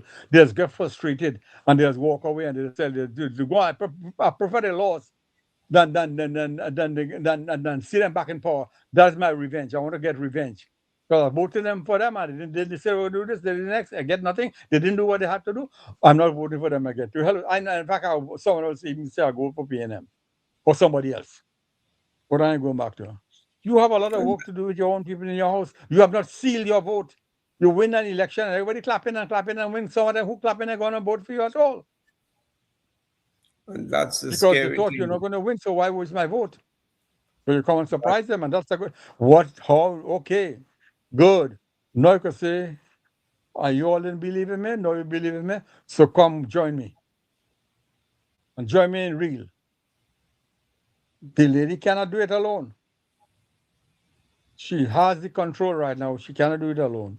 Yes, You have to have a correct. strong party with you. You have to have a strong party. And all those MPs who have position, like we talk about this, Sumant, all those MPs who have position in the executive and other places will have to have a shadow helper. So while they're working in ministries, somebody worked in your party. Nice. The party have not, See, did they ever hear what I'm saying? Did they ever hear what I'm saying there? I hope I they're hearing what I'm saying.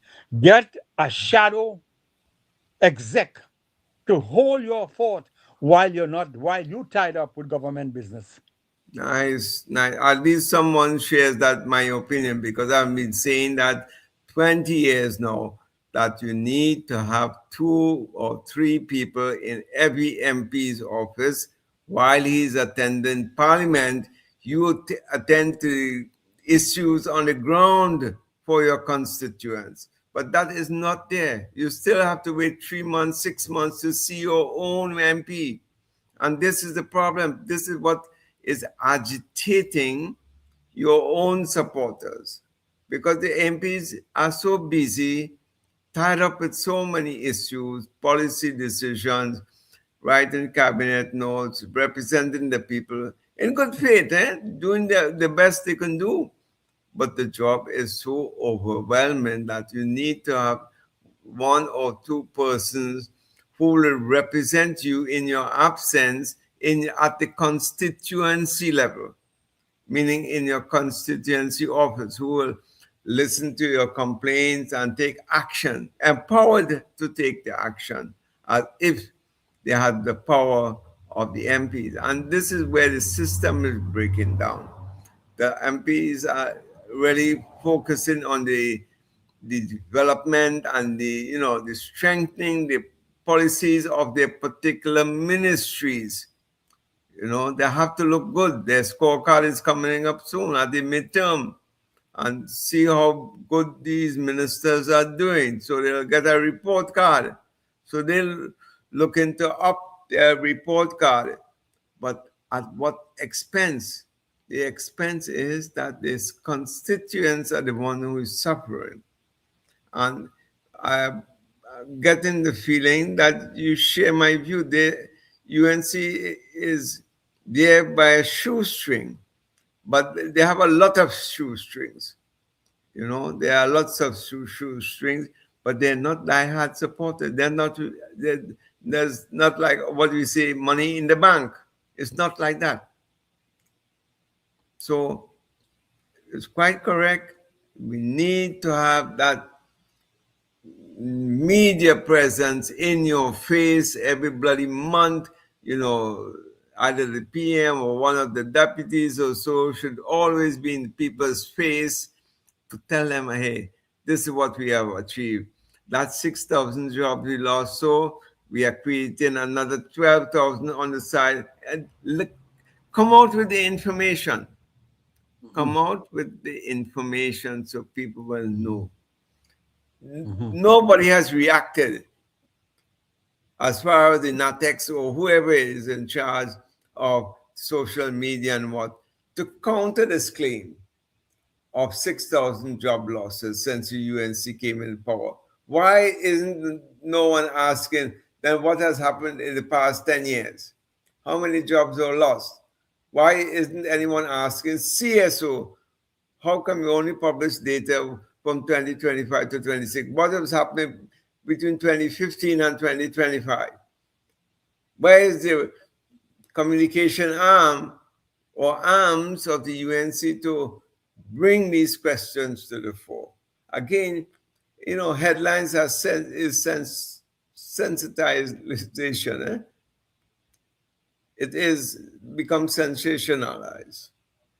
And just looking at a headline without meaning, that is all that people gathers in their memory.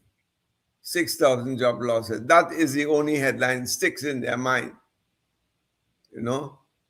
But they don't bother about the 25,000 job losses in Petrotrin and families who were affected by all those things. They're not concerned about that because this is what I'm saying, the media and social media and the dissemination of information on the UNC side has been very, very poor. And that's my personal opinion. And you can't convince anyone. If you go along like that, you become so damn reactive. Only when a headline comes out, you react 2 weeks later and so on. You have to be proactive. You have to think of all the things that, or shut the loopholes, so to speak. So you do not give them a chance to breathe. That is what media is about. You choke them off. And don't wait for a headline to come on and then you're going to react to it. That is reactionary. Be proactive. Think about all these situations. And that's the point really, because the point I'm making there on that is that your own people don't know what the answer is. They'll go along if there's a vacuum and something fill that vacuum. That's what you'll accept. So if you see 6,000, the government lost 10,000, 6,000 jobs, as the government fault, you say, but really, them in government, so they have to be responsible. Who else? And you gone along with that, you gone. You didn't bring the counterintuitive. You didn't bring the antagonistic side of it. You didn't tell them, well, look, that 6,000 was lost because there was so much bubble involved that we had to clean up the system. And so doing, unfortunately, some people had to lose their job, but they'll be rehired and in due course. And say it 2 times and trade another time and a third time. And the Minister of Labor must say the same thing. And the Minister of Enterprise must say the same thing. And the Prime Minister must say the same thing. And the Communication Minister must say the same thing. And the PRO of the party must say the same thing. They all have to say it together along. This is an error. This is not right, because people go jump. And the papers, what do papers do? They had the instruction from the bosses. The bosses will say, run with that on that show. What do you expect the man on the street, the correspondent to do? They'll run with the show. Because the people who are the top calling the shots, they had to do the reporting, or else they will have to find the next job. They can be ruled out. But that reporting is not error. That is high class mischief and wickedness. That's true. That's true. How it is. That is not an error. You know? That's how it is. People will not see it like that, Gary. They see the headline, you know. But like I said, I keep telling you guys, we have a platform here, and we will respond accordingly to how we see. Just like how Dr. Mara is doing, just like how you are doing it, we must counterattack because we support this government. We must defend this government because we know that the fact that this government intends to do the right thing, the government is focusing on doing the right thing. It's just a matter of time of getting things going. Yes. Agree. So, I mean, don't forget who is the PRO and who is what. We have our own PRO here. No, we do everything, but we alone cannot do it, Jagari. No, I'm not alone. But what I'm saying to you guys, let's do our part. You know what I mean? Yes. Which we're doing right now. That is what we are doing, Gary. We are doing our part, but the people who are at the helm of decision making, who can influence. But listen, I think we have made a tremendous impact. You may not realize it. We have because we have seen things taking place, and what we've been doing here has caused some effect. So I think let's keep on firing from this end. So we can do that, but is that reach that I should say at the constituency level and at the national level. Sure, people are hearing us and we make a lot of damn sense, but none of these bitches can't do it. Right? We are ahead of the game, so to speak. But the people forget who ain't doing what. let's do what we feel is necessary. Yes, we will do that, and I will continue to do that. But I want to be, or the people who should be making that decision to tell the constituents of Moruga and Mayaro and Ewing and, you know, that these are the ones who have to be on the ground to convince the people and say exactly what we are saying. It has to be a continuum of the thing. Gentlemen, I say keep on singing it. Keep on singing it and sing it louder. We'll sing it. We'll sing it. I agree with you. We'll sing it. But our audience is just so much. You want to reach to the far corners of TNT. And the people who can do that are the representatives. The people of 40 election and won the election. So when they go back to the people down again in the next 3 years from now, you know, then they can say, hey, you know what, this is what we said we're going to, and we did it. But so man, look we how far have been, we have 2,004, I think 400 subscribers to this channel right now. Likes of no, not likes. This is not likes. I'm talking about subscribers to this channel. 2,400 subscribers. Yeah, but when you have a voting population of close to 600,000, check the percentage. Well, but look at the progress we have made in a short period of time. So what I'm telling you at this time, we have 2,400 subscribers. I'm not talking about subscribers to this channel. That's not chump change. I agree with you. This I'm agreeing with you. So we are making progress. We are making progress. We are making progress, but we have to make the rate of progress has to be a lot more. And the people who can do that a lot more are the representatives, the MPs, when they go back or interacting with their constituents. They are the ones who can. Yeah, but listen, I've offered this channel. I have a few MPs that came on here. But let me tell you something. The people that's working with the MPs not interested in using this channel. They will go on Facebook. That's exactly the point I'm making. People that work in the constituency will go on Facebook and they will use something else, but they will not use this channel. But the thing about it is, we have to keep on doing what we're doing. And we will do that. I'm saying we will do that, but our reach is only so far. You need the MPs to reach a wider cross-section of the voting population. But we would not, I already seen that we would not get the collaboration from the MP's office. No. We don't want that. Let them do that so that the channel is paid for. Sorry.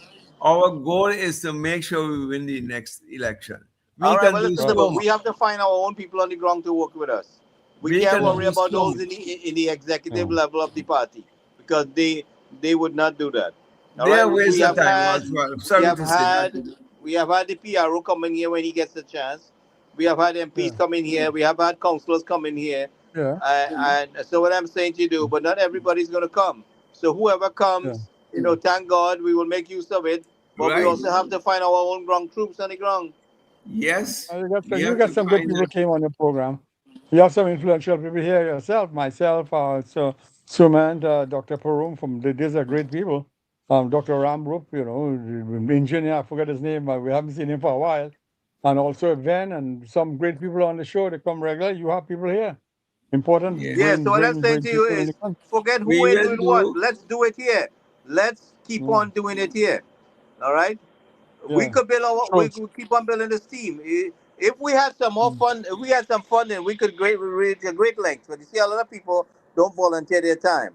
So so we'll get there, but we're making a tremendous impact on this end. Believe me, I'm not saying. It's just I'm talking about the reach.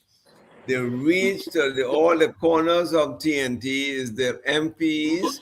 Right, but look at what I told you last time. Last time we reached the most important person we wanted to reach. Right? Last time we were able to, I got an immediate response in the interest of the most important person that we wanted to reach. Correct. Okay? Correct.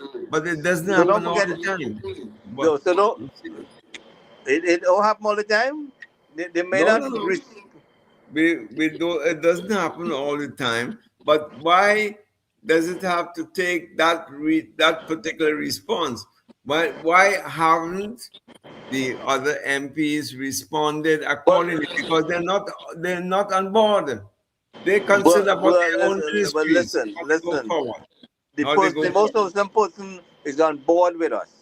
All right, they listen to what we're saying. They may not be able to say to respond to us all the time because they have a lot going on, right? But they do respond Who's when not they on, get a chance. who's not on board? Who says not on board? So man. I think the person was here with it. Say it like that. The most important person who was listening took action and responded. That's great. But what I'm saying, one person, it has to be a collection of persons, a collection of people who will take this thing forward at the constituency level. Everybody in the constituency don't listen to us. But the most important person listen to us. Yes, not always, but sometimes. Okay, that's fine.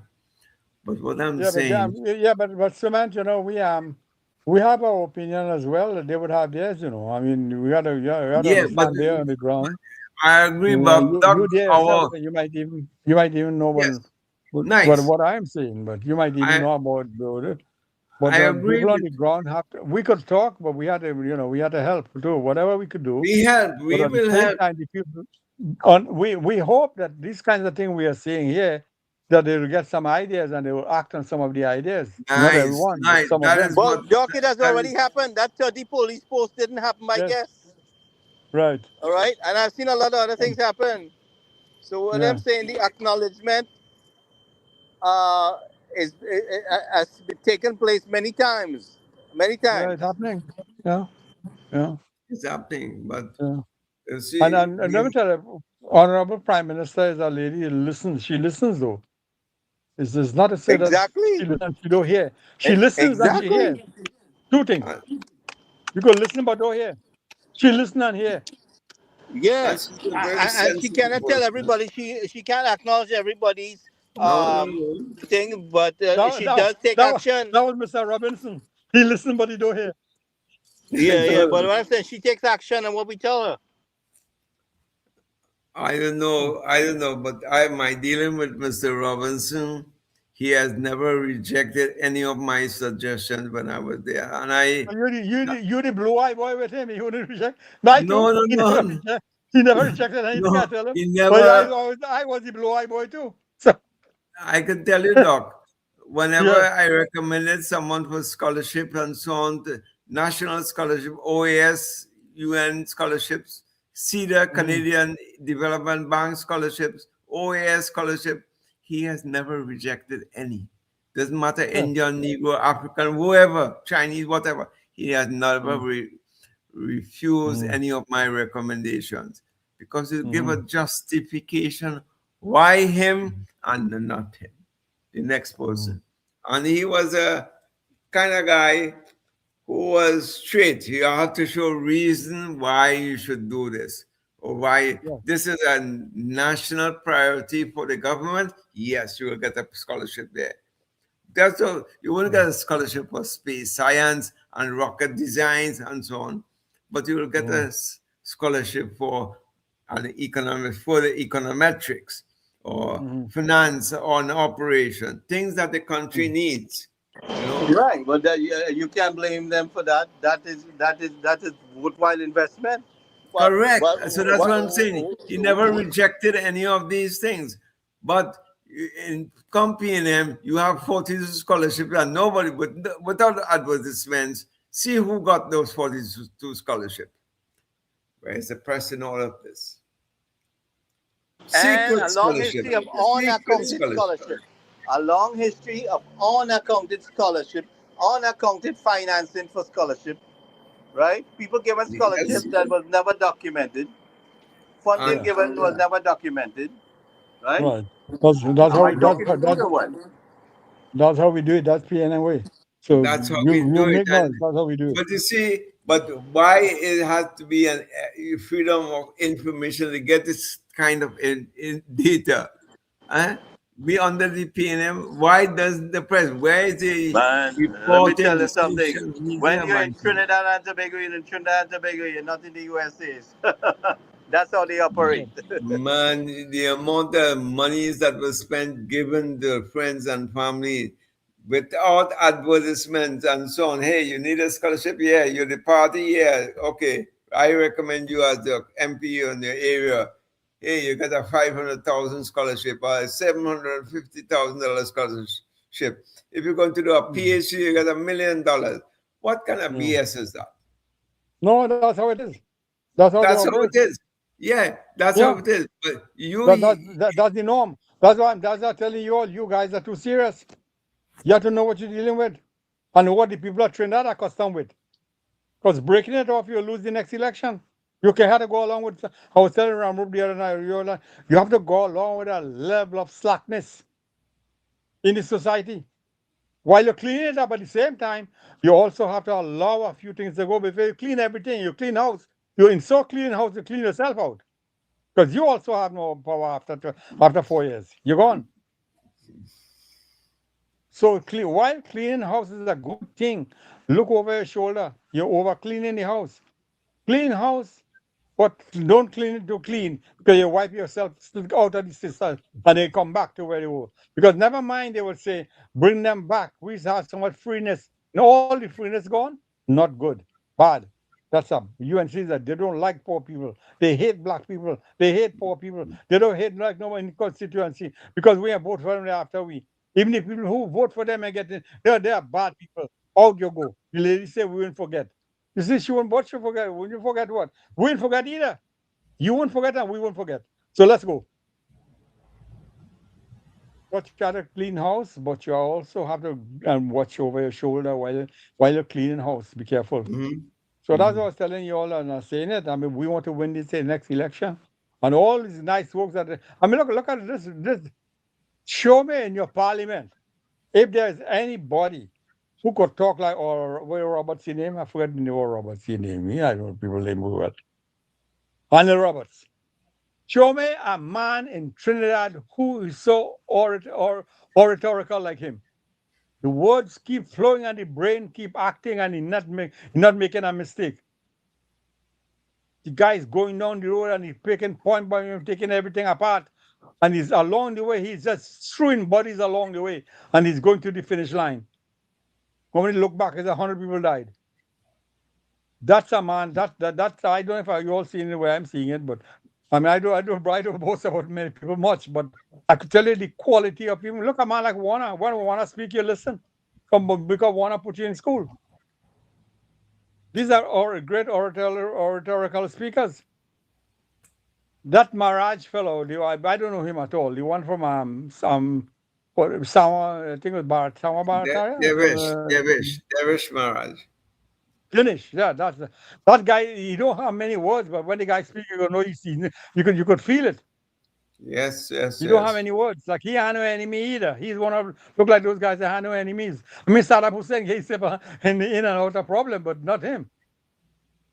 These are red, but I mean, he is not a great oracle still, but or that Arnold Roberts is UNC glad to have a fellow like him. They need a few more like him though. Not for the rabble rousing alone, but he's rabble rousing, but he does his research. He doesn't talk. He's go back and point quoting data. So while a rabble rouser is never so in so much in fine details, the guy's got listen to him. You'll see how he's bringing out facts and points, and he beating them point by point. And all the thing in Parliament, the only thing you tell them they object, but then they can't count anymore. They're only objecting. You see, Doctor, there's one thing with data. Data doesn't lie. Yeah. But it's how you can manipulate your data to make it even more convincing. And that's will separate the ordinary people from the great oratory speakers. Yeah. The data can be manipulated and looked at from another angle.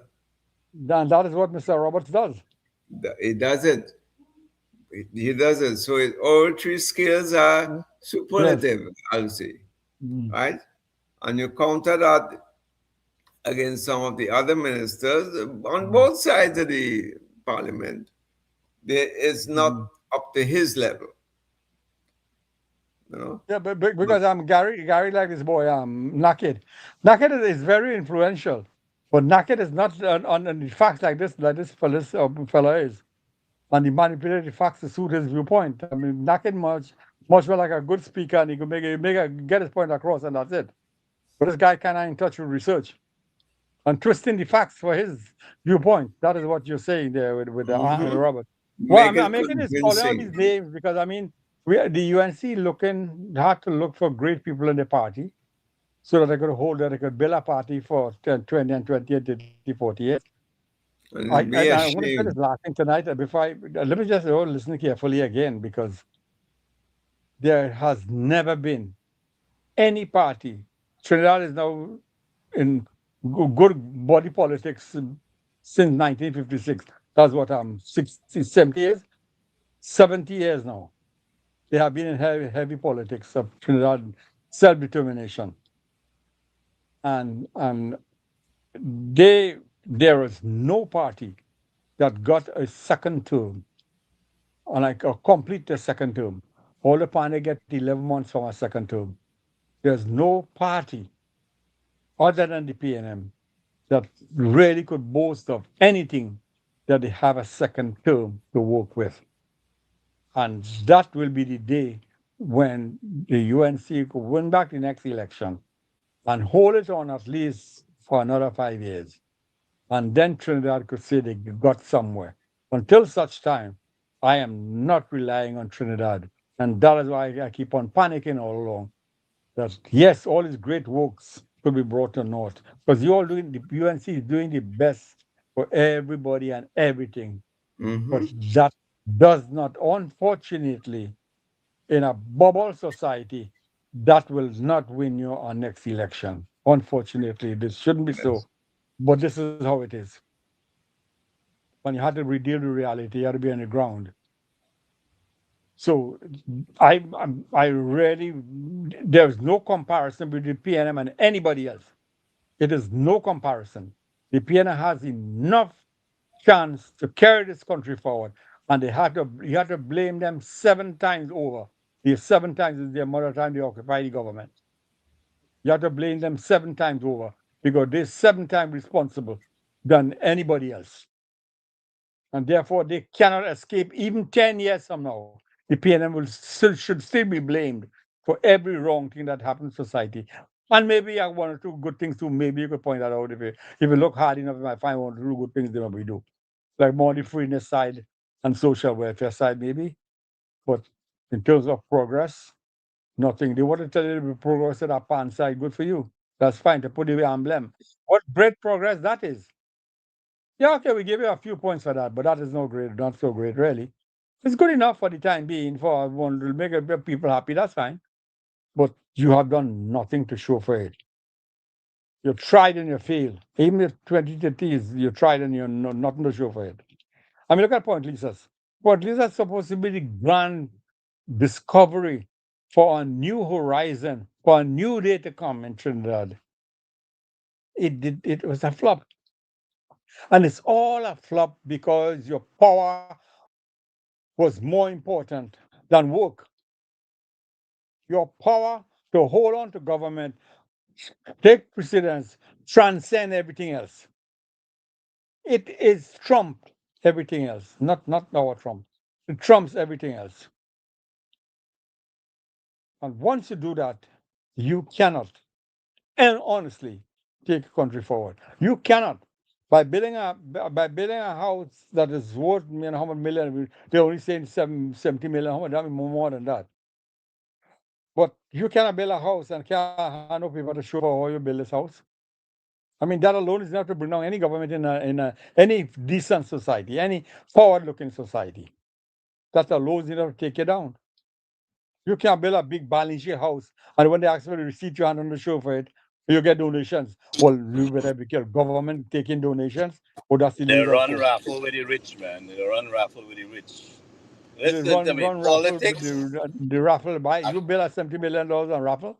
Well, call the According to name. the Who wins the founder, first prize for the last time? Call it. Okay, Shimoli winners. according to the founder of this UNC party, politics has a morality of its own, and in other words, politics have no morality, right? Yeah. Because you could build a house and tell me that everybody pitch in. I mean, if you go to ask Suraj Ramachan how come he built St. Patrick County Council, was making the best part of the council for a few years in the 1980s. How did you do it? He'll tell you by donations from people in the area. That is not the high. So if the PNM, why do PNM say, well, donations from pro PNM people? We didn't have any serious donations. You say so. Make a reasonable argument. Don't come and say because people. But donation has to be documented how it was collected. You can't collect donations in politics without documenting with a paper trail, without a paper trail.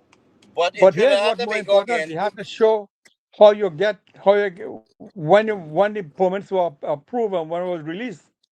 Well, we thinking like an American, and that is Trinidad and Tobago. So they do what we thinking that should be done because we lived here so long. Is that it don't happen so down there? No, I think like on American because I'm telling you that they could build a damn house with the donations only. Yeah, but what I'm saying to you is the documentation part of it, the paper trail, how you collect that donation. We have to declare. All donations from you collect, you have to declare. The party did it declare? No. Did you do the paperwork? No. Did you file income tax? No. The house had to have a registration. Who's paying the water rate and the house rate for the house? Show me all the documents. You got when did you pass? Did TNT come and visit the house? Show me the report. Did WASA come in and sign the stamp of approval? All those documents you have to have in place. How much does it cost you? Did WASA do it for free? Eric William Cosa Nostra government party government is above the law in Trinidad. They control the justice system. That's the point I'm making. The party is first, the country second. So don't question the party. They control everything. They could dominate everything. They call the shots. They could pull anybody's string. They could force anybody to do anything. Right? So I mean, this is not a party that's been in just a few days in comparison to they have own. I mean, you know that they control everything. They have everybody. But you know. And that is why they never bother to look over the shoulder. Because as far as they're concerned, it's only one way forward, and the PNM way, nothing else. Yeah, I mean, and then that domination only go through Trinidad. That power runs through the Caribbean. The PNM has the power because they have had the Caribbean in their pockets. Yeah. And Father Williams. So that's the name of the game, bro. Yeah. And Doc, you should write that book, you know. You what? Yeah, I think you should write that book on your experience, the political experience. Yeah. None of the financial experience, the political. I know you're more in the financing, but I think you should go down the history road a little bit. Yeah, I have a little few things I could talk about them, and these people, we know them, and the party number one, and they will tell you that the party predominates. If there's a quarrel in the party, don't question the party. Question anybody else. You could even question the leader, but not the party. The party. Did you observe what this opposition leader is doing these days? I think Sumit Mavi was kind of on this just now. I don't think he was mentioning it. She used to be taking. This lady shameless. The opposition is to be taking 3 and 4 days to reply to the government. She's not doing that anymore. If Kamala says something in the morning, this afternoon she replied. Yeah. She's learning how to get on it, and because the party get behind her, because the party was answering, she was not saying anything. Yeah. So she decided to reply verbatim almost immediately. Not within 24 hours. She was having an answer for the PNM, for the minister, or whoever it is waiting for the prime minister in particular. Yeah. So we talk about bullhorn. You see who grabbing the bullhorn? Look who is grabbing the bullhorn. Before PM do it, she's doing it. And it's working. The amount of people, because the UNC had to go back on the back foot and counteract. They have to counteract what the PNM is saying. Because the PNM taking an interest in it. And they're doing it in real time. And that is why that boy, the name I mentioned to you, marvelous fellow. He's just like this is what he does. Yeah. This is what they do. It doesn't have to have any truth and merit to it. That's politics. But we have to fire back here. We can fire back here. We're here, there, everywhere and here too. So, what I'm saying to you you, is we should not wait for somebody in the executive part of the UNC to respond. We can respond here. We could fire back from this end. Yeah. You know. So those years, I'm telling you, I'm looking forward for the day, my lifetime and your lifetime, that the UNC government would have a second 5 years and successfully completed it, and then we will get somewhere. In the meantime, we are just occupying this house, but we're not living there yet. The PNM still living in the house. The PNM, this is still PNM house. Yeah. But we know, and most of our people know, the house belongs to the people and not the PNM. And you have to have a hard time fight selling that to them. Because far as they concerned, that's why they say we wouldn't forget. As though they give Putin power and she wouldn't forget, she'll get back at you. Lady, go in your corner and sit down quiet and say worship and pray for your Emancipation Day. You should have been in a church somewhere praying for your ancestors.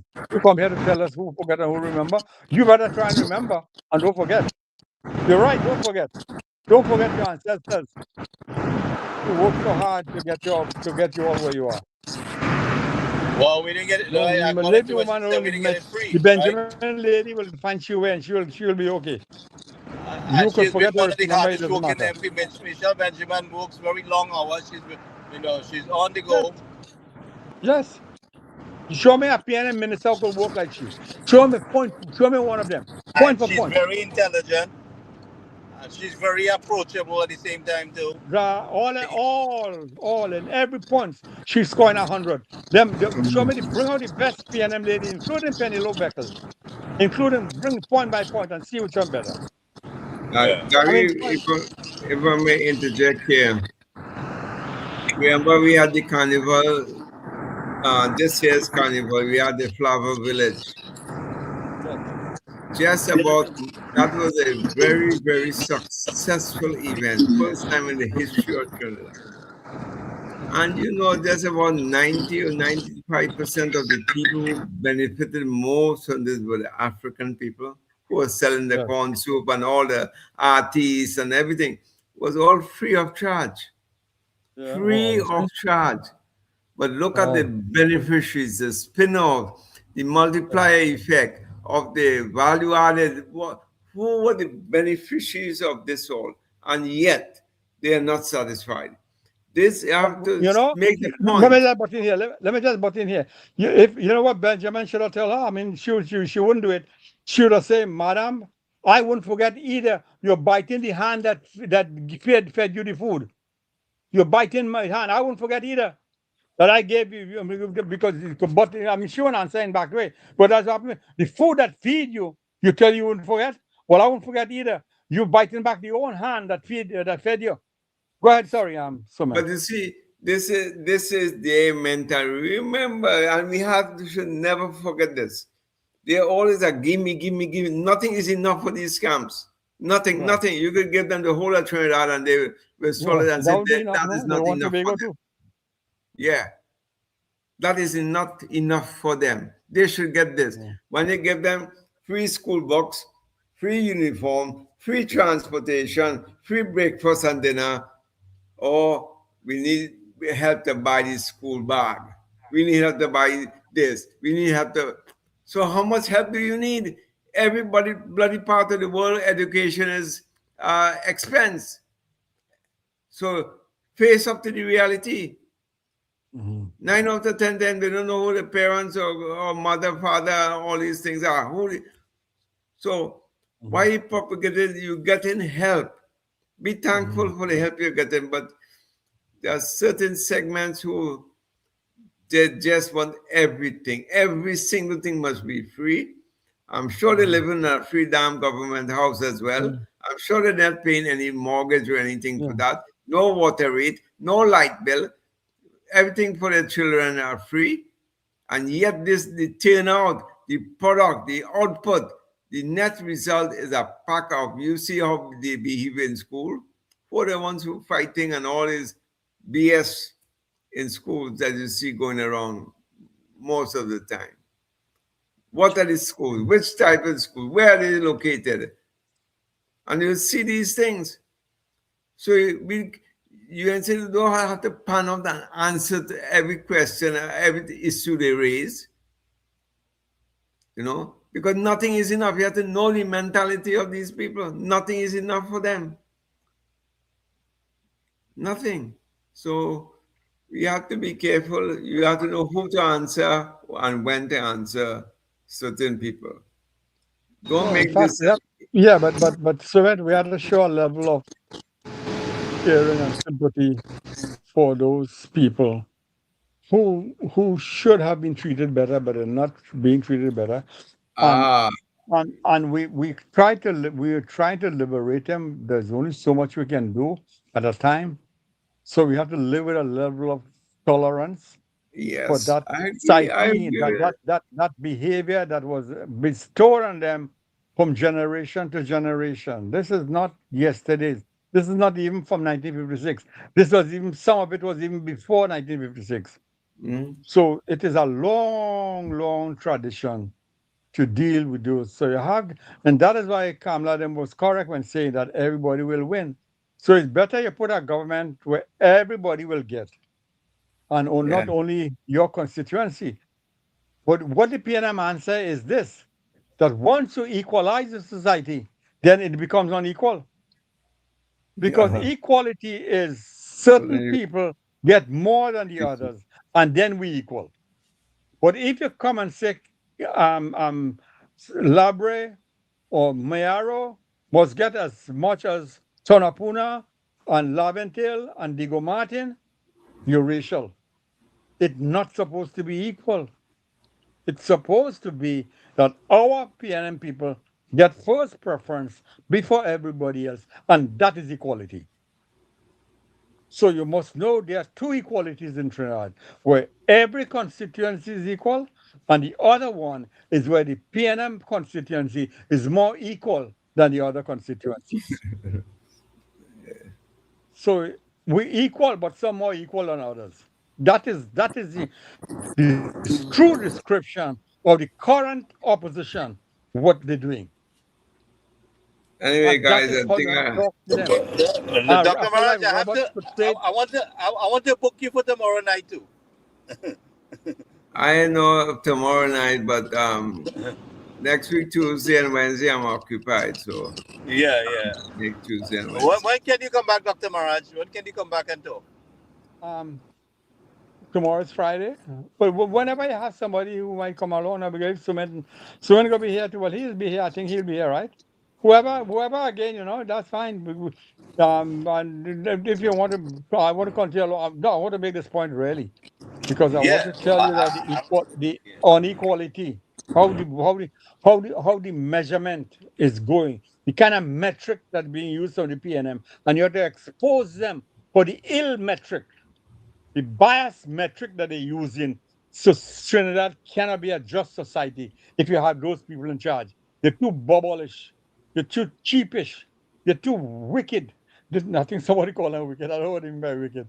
But these people are too biased. No, you're right. You're right. If you look at what was done to the country, especially with the last 10 years, it's high-class wickedness. Yeah. Yeah. Anyway, guys, I'm signing off, Gary. Yeah. It's late, man. Okay, let me hear the guy.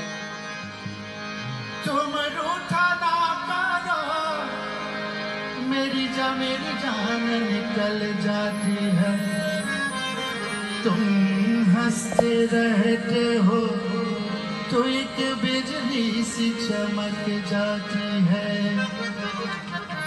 100 साल पहले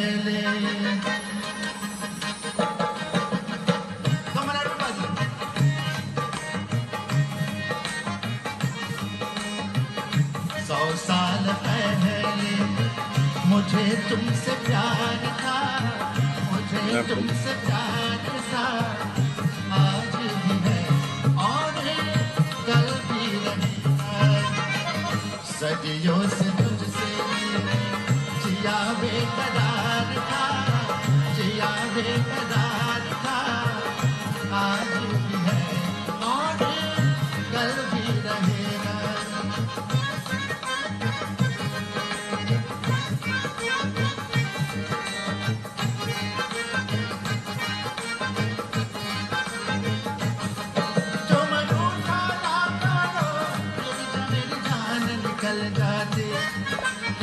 हंसते रहते हो तो एक बिजली से चमक जाती।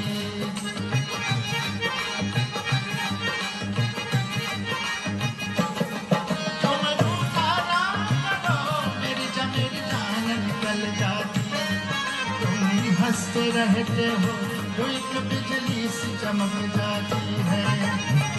मुझे जीते जीते तेरा इंतजार था, तेरा इंतजार था, आज भी है और कल भी रहेगा।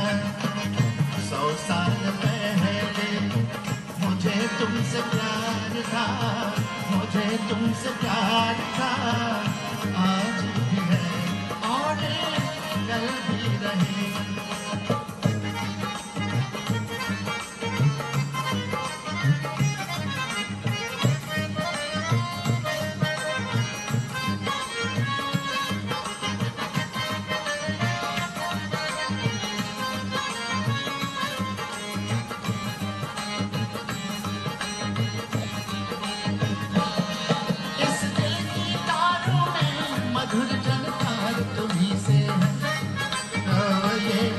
चलवा ये मस्त बहार तुम्ही से है।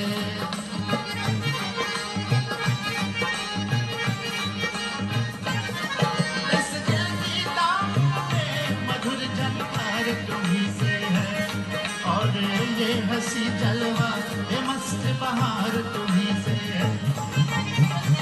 दिल को ये मेरा सनम तेरा तलबगार था, तेरा तलबगार था, आज भी है और कल भी रहेगा।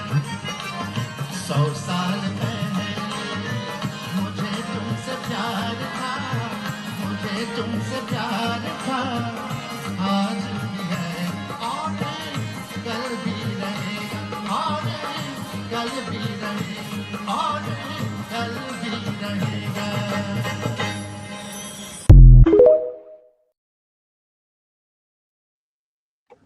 Hey, Doc. Yeah, good, very good.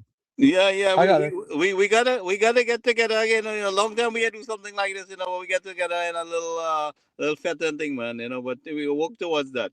I have to organize Yeah, something. later. Yeah. Fun, All right man. then. Thank Good you. night. We'll Good be in night. touch. Good night, Okay, everybody. later. Yeah. Let me get out of here.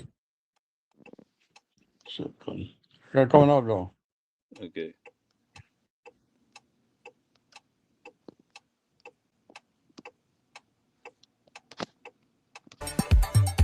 Well, it's Jesh and Rishman. Chutney store. Blue Fox, what we say? Banda like she only catching it. Send she say like she only wanting it. Call them my phone when they getting it. No. तमन्ना है कि हीरा मुझे मिल जाए, चाहे मेरी जान जाए, चाहे मेरा दिल जाए। अपना की तमन्ना है कि हीरा मुझे मिल जाए, चाहे मेरी जान जाए, चाहे मेरा दिल जाए। ओए रो तरारा रो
जान जाए चाहे मेरा दिल जाए बनने की तमन्ना है कि हीरा मुझे मिल जाए चाहे मेरी जान जाए चाहे मेरा दिल जाए But no one to study healing, cause she only catching feelings. But this girl could keep on dreaming, that what she wants, that what she wants. But no one to study healing, cause she only catching feelings. But now you could keep on dreaming, that what she wants, that what she wants. But not like she only catching it. Since she say she only wanting it. Calling my phone when I'm getting it. No, no, no, no, no. Well, it's Jesh and Reshma. Chutney store. Well, it's Jesh and Reshma. Chutney store. Jesh alongside Reshma Emma with studio yo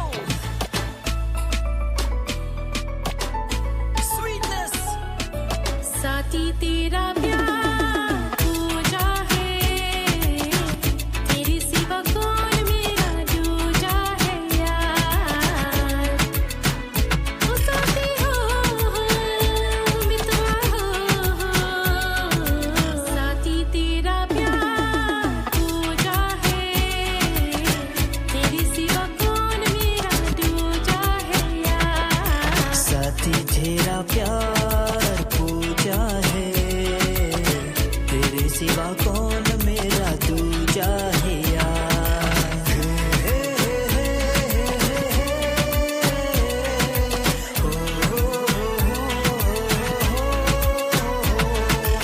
ला ला ला ला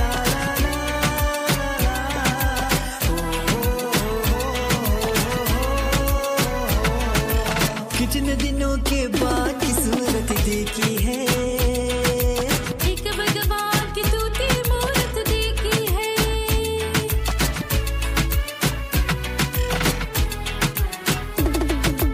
कितने दिनों के बाद की सूरत देखी है एक भगवान की तूती मूरत देखी है पूजा के ये फूल न बिखरे प्यार की माला तू थे ना साथी तेरा प्यार पूजा है तेरे सिवा कौन मेरा दूजा है यार साथी तेरा प्यार पूजा है तेरे सिवा कौन मेरा दूजा है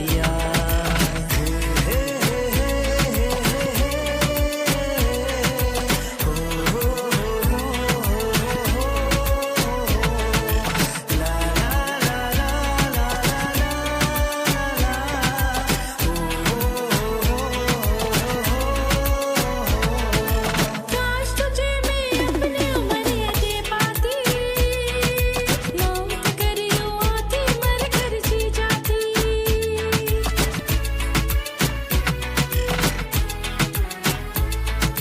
काश तुझे मैं अपनी उम्र दे पाती मौत कर यूं आती मर कर जी जाती छूते दुनिया भर हाथों से हाथ गिराए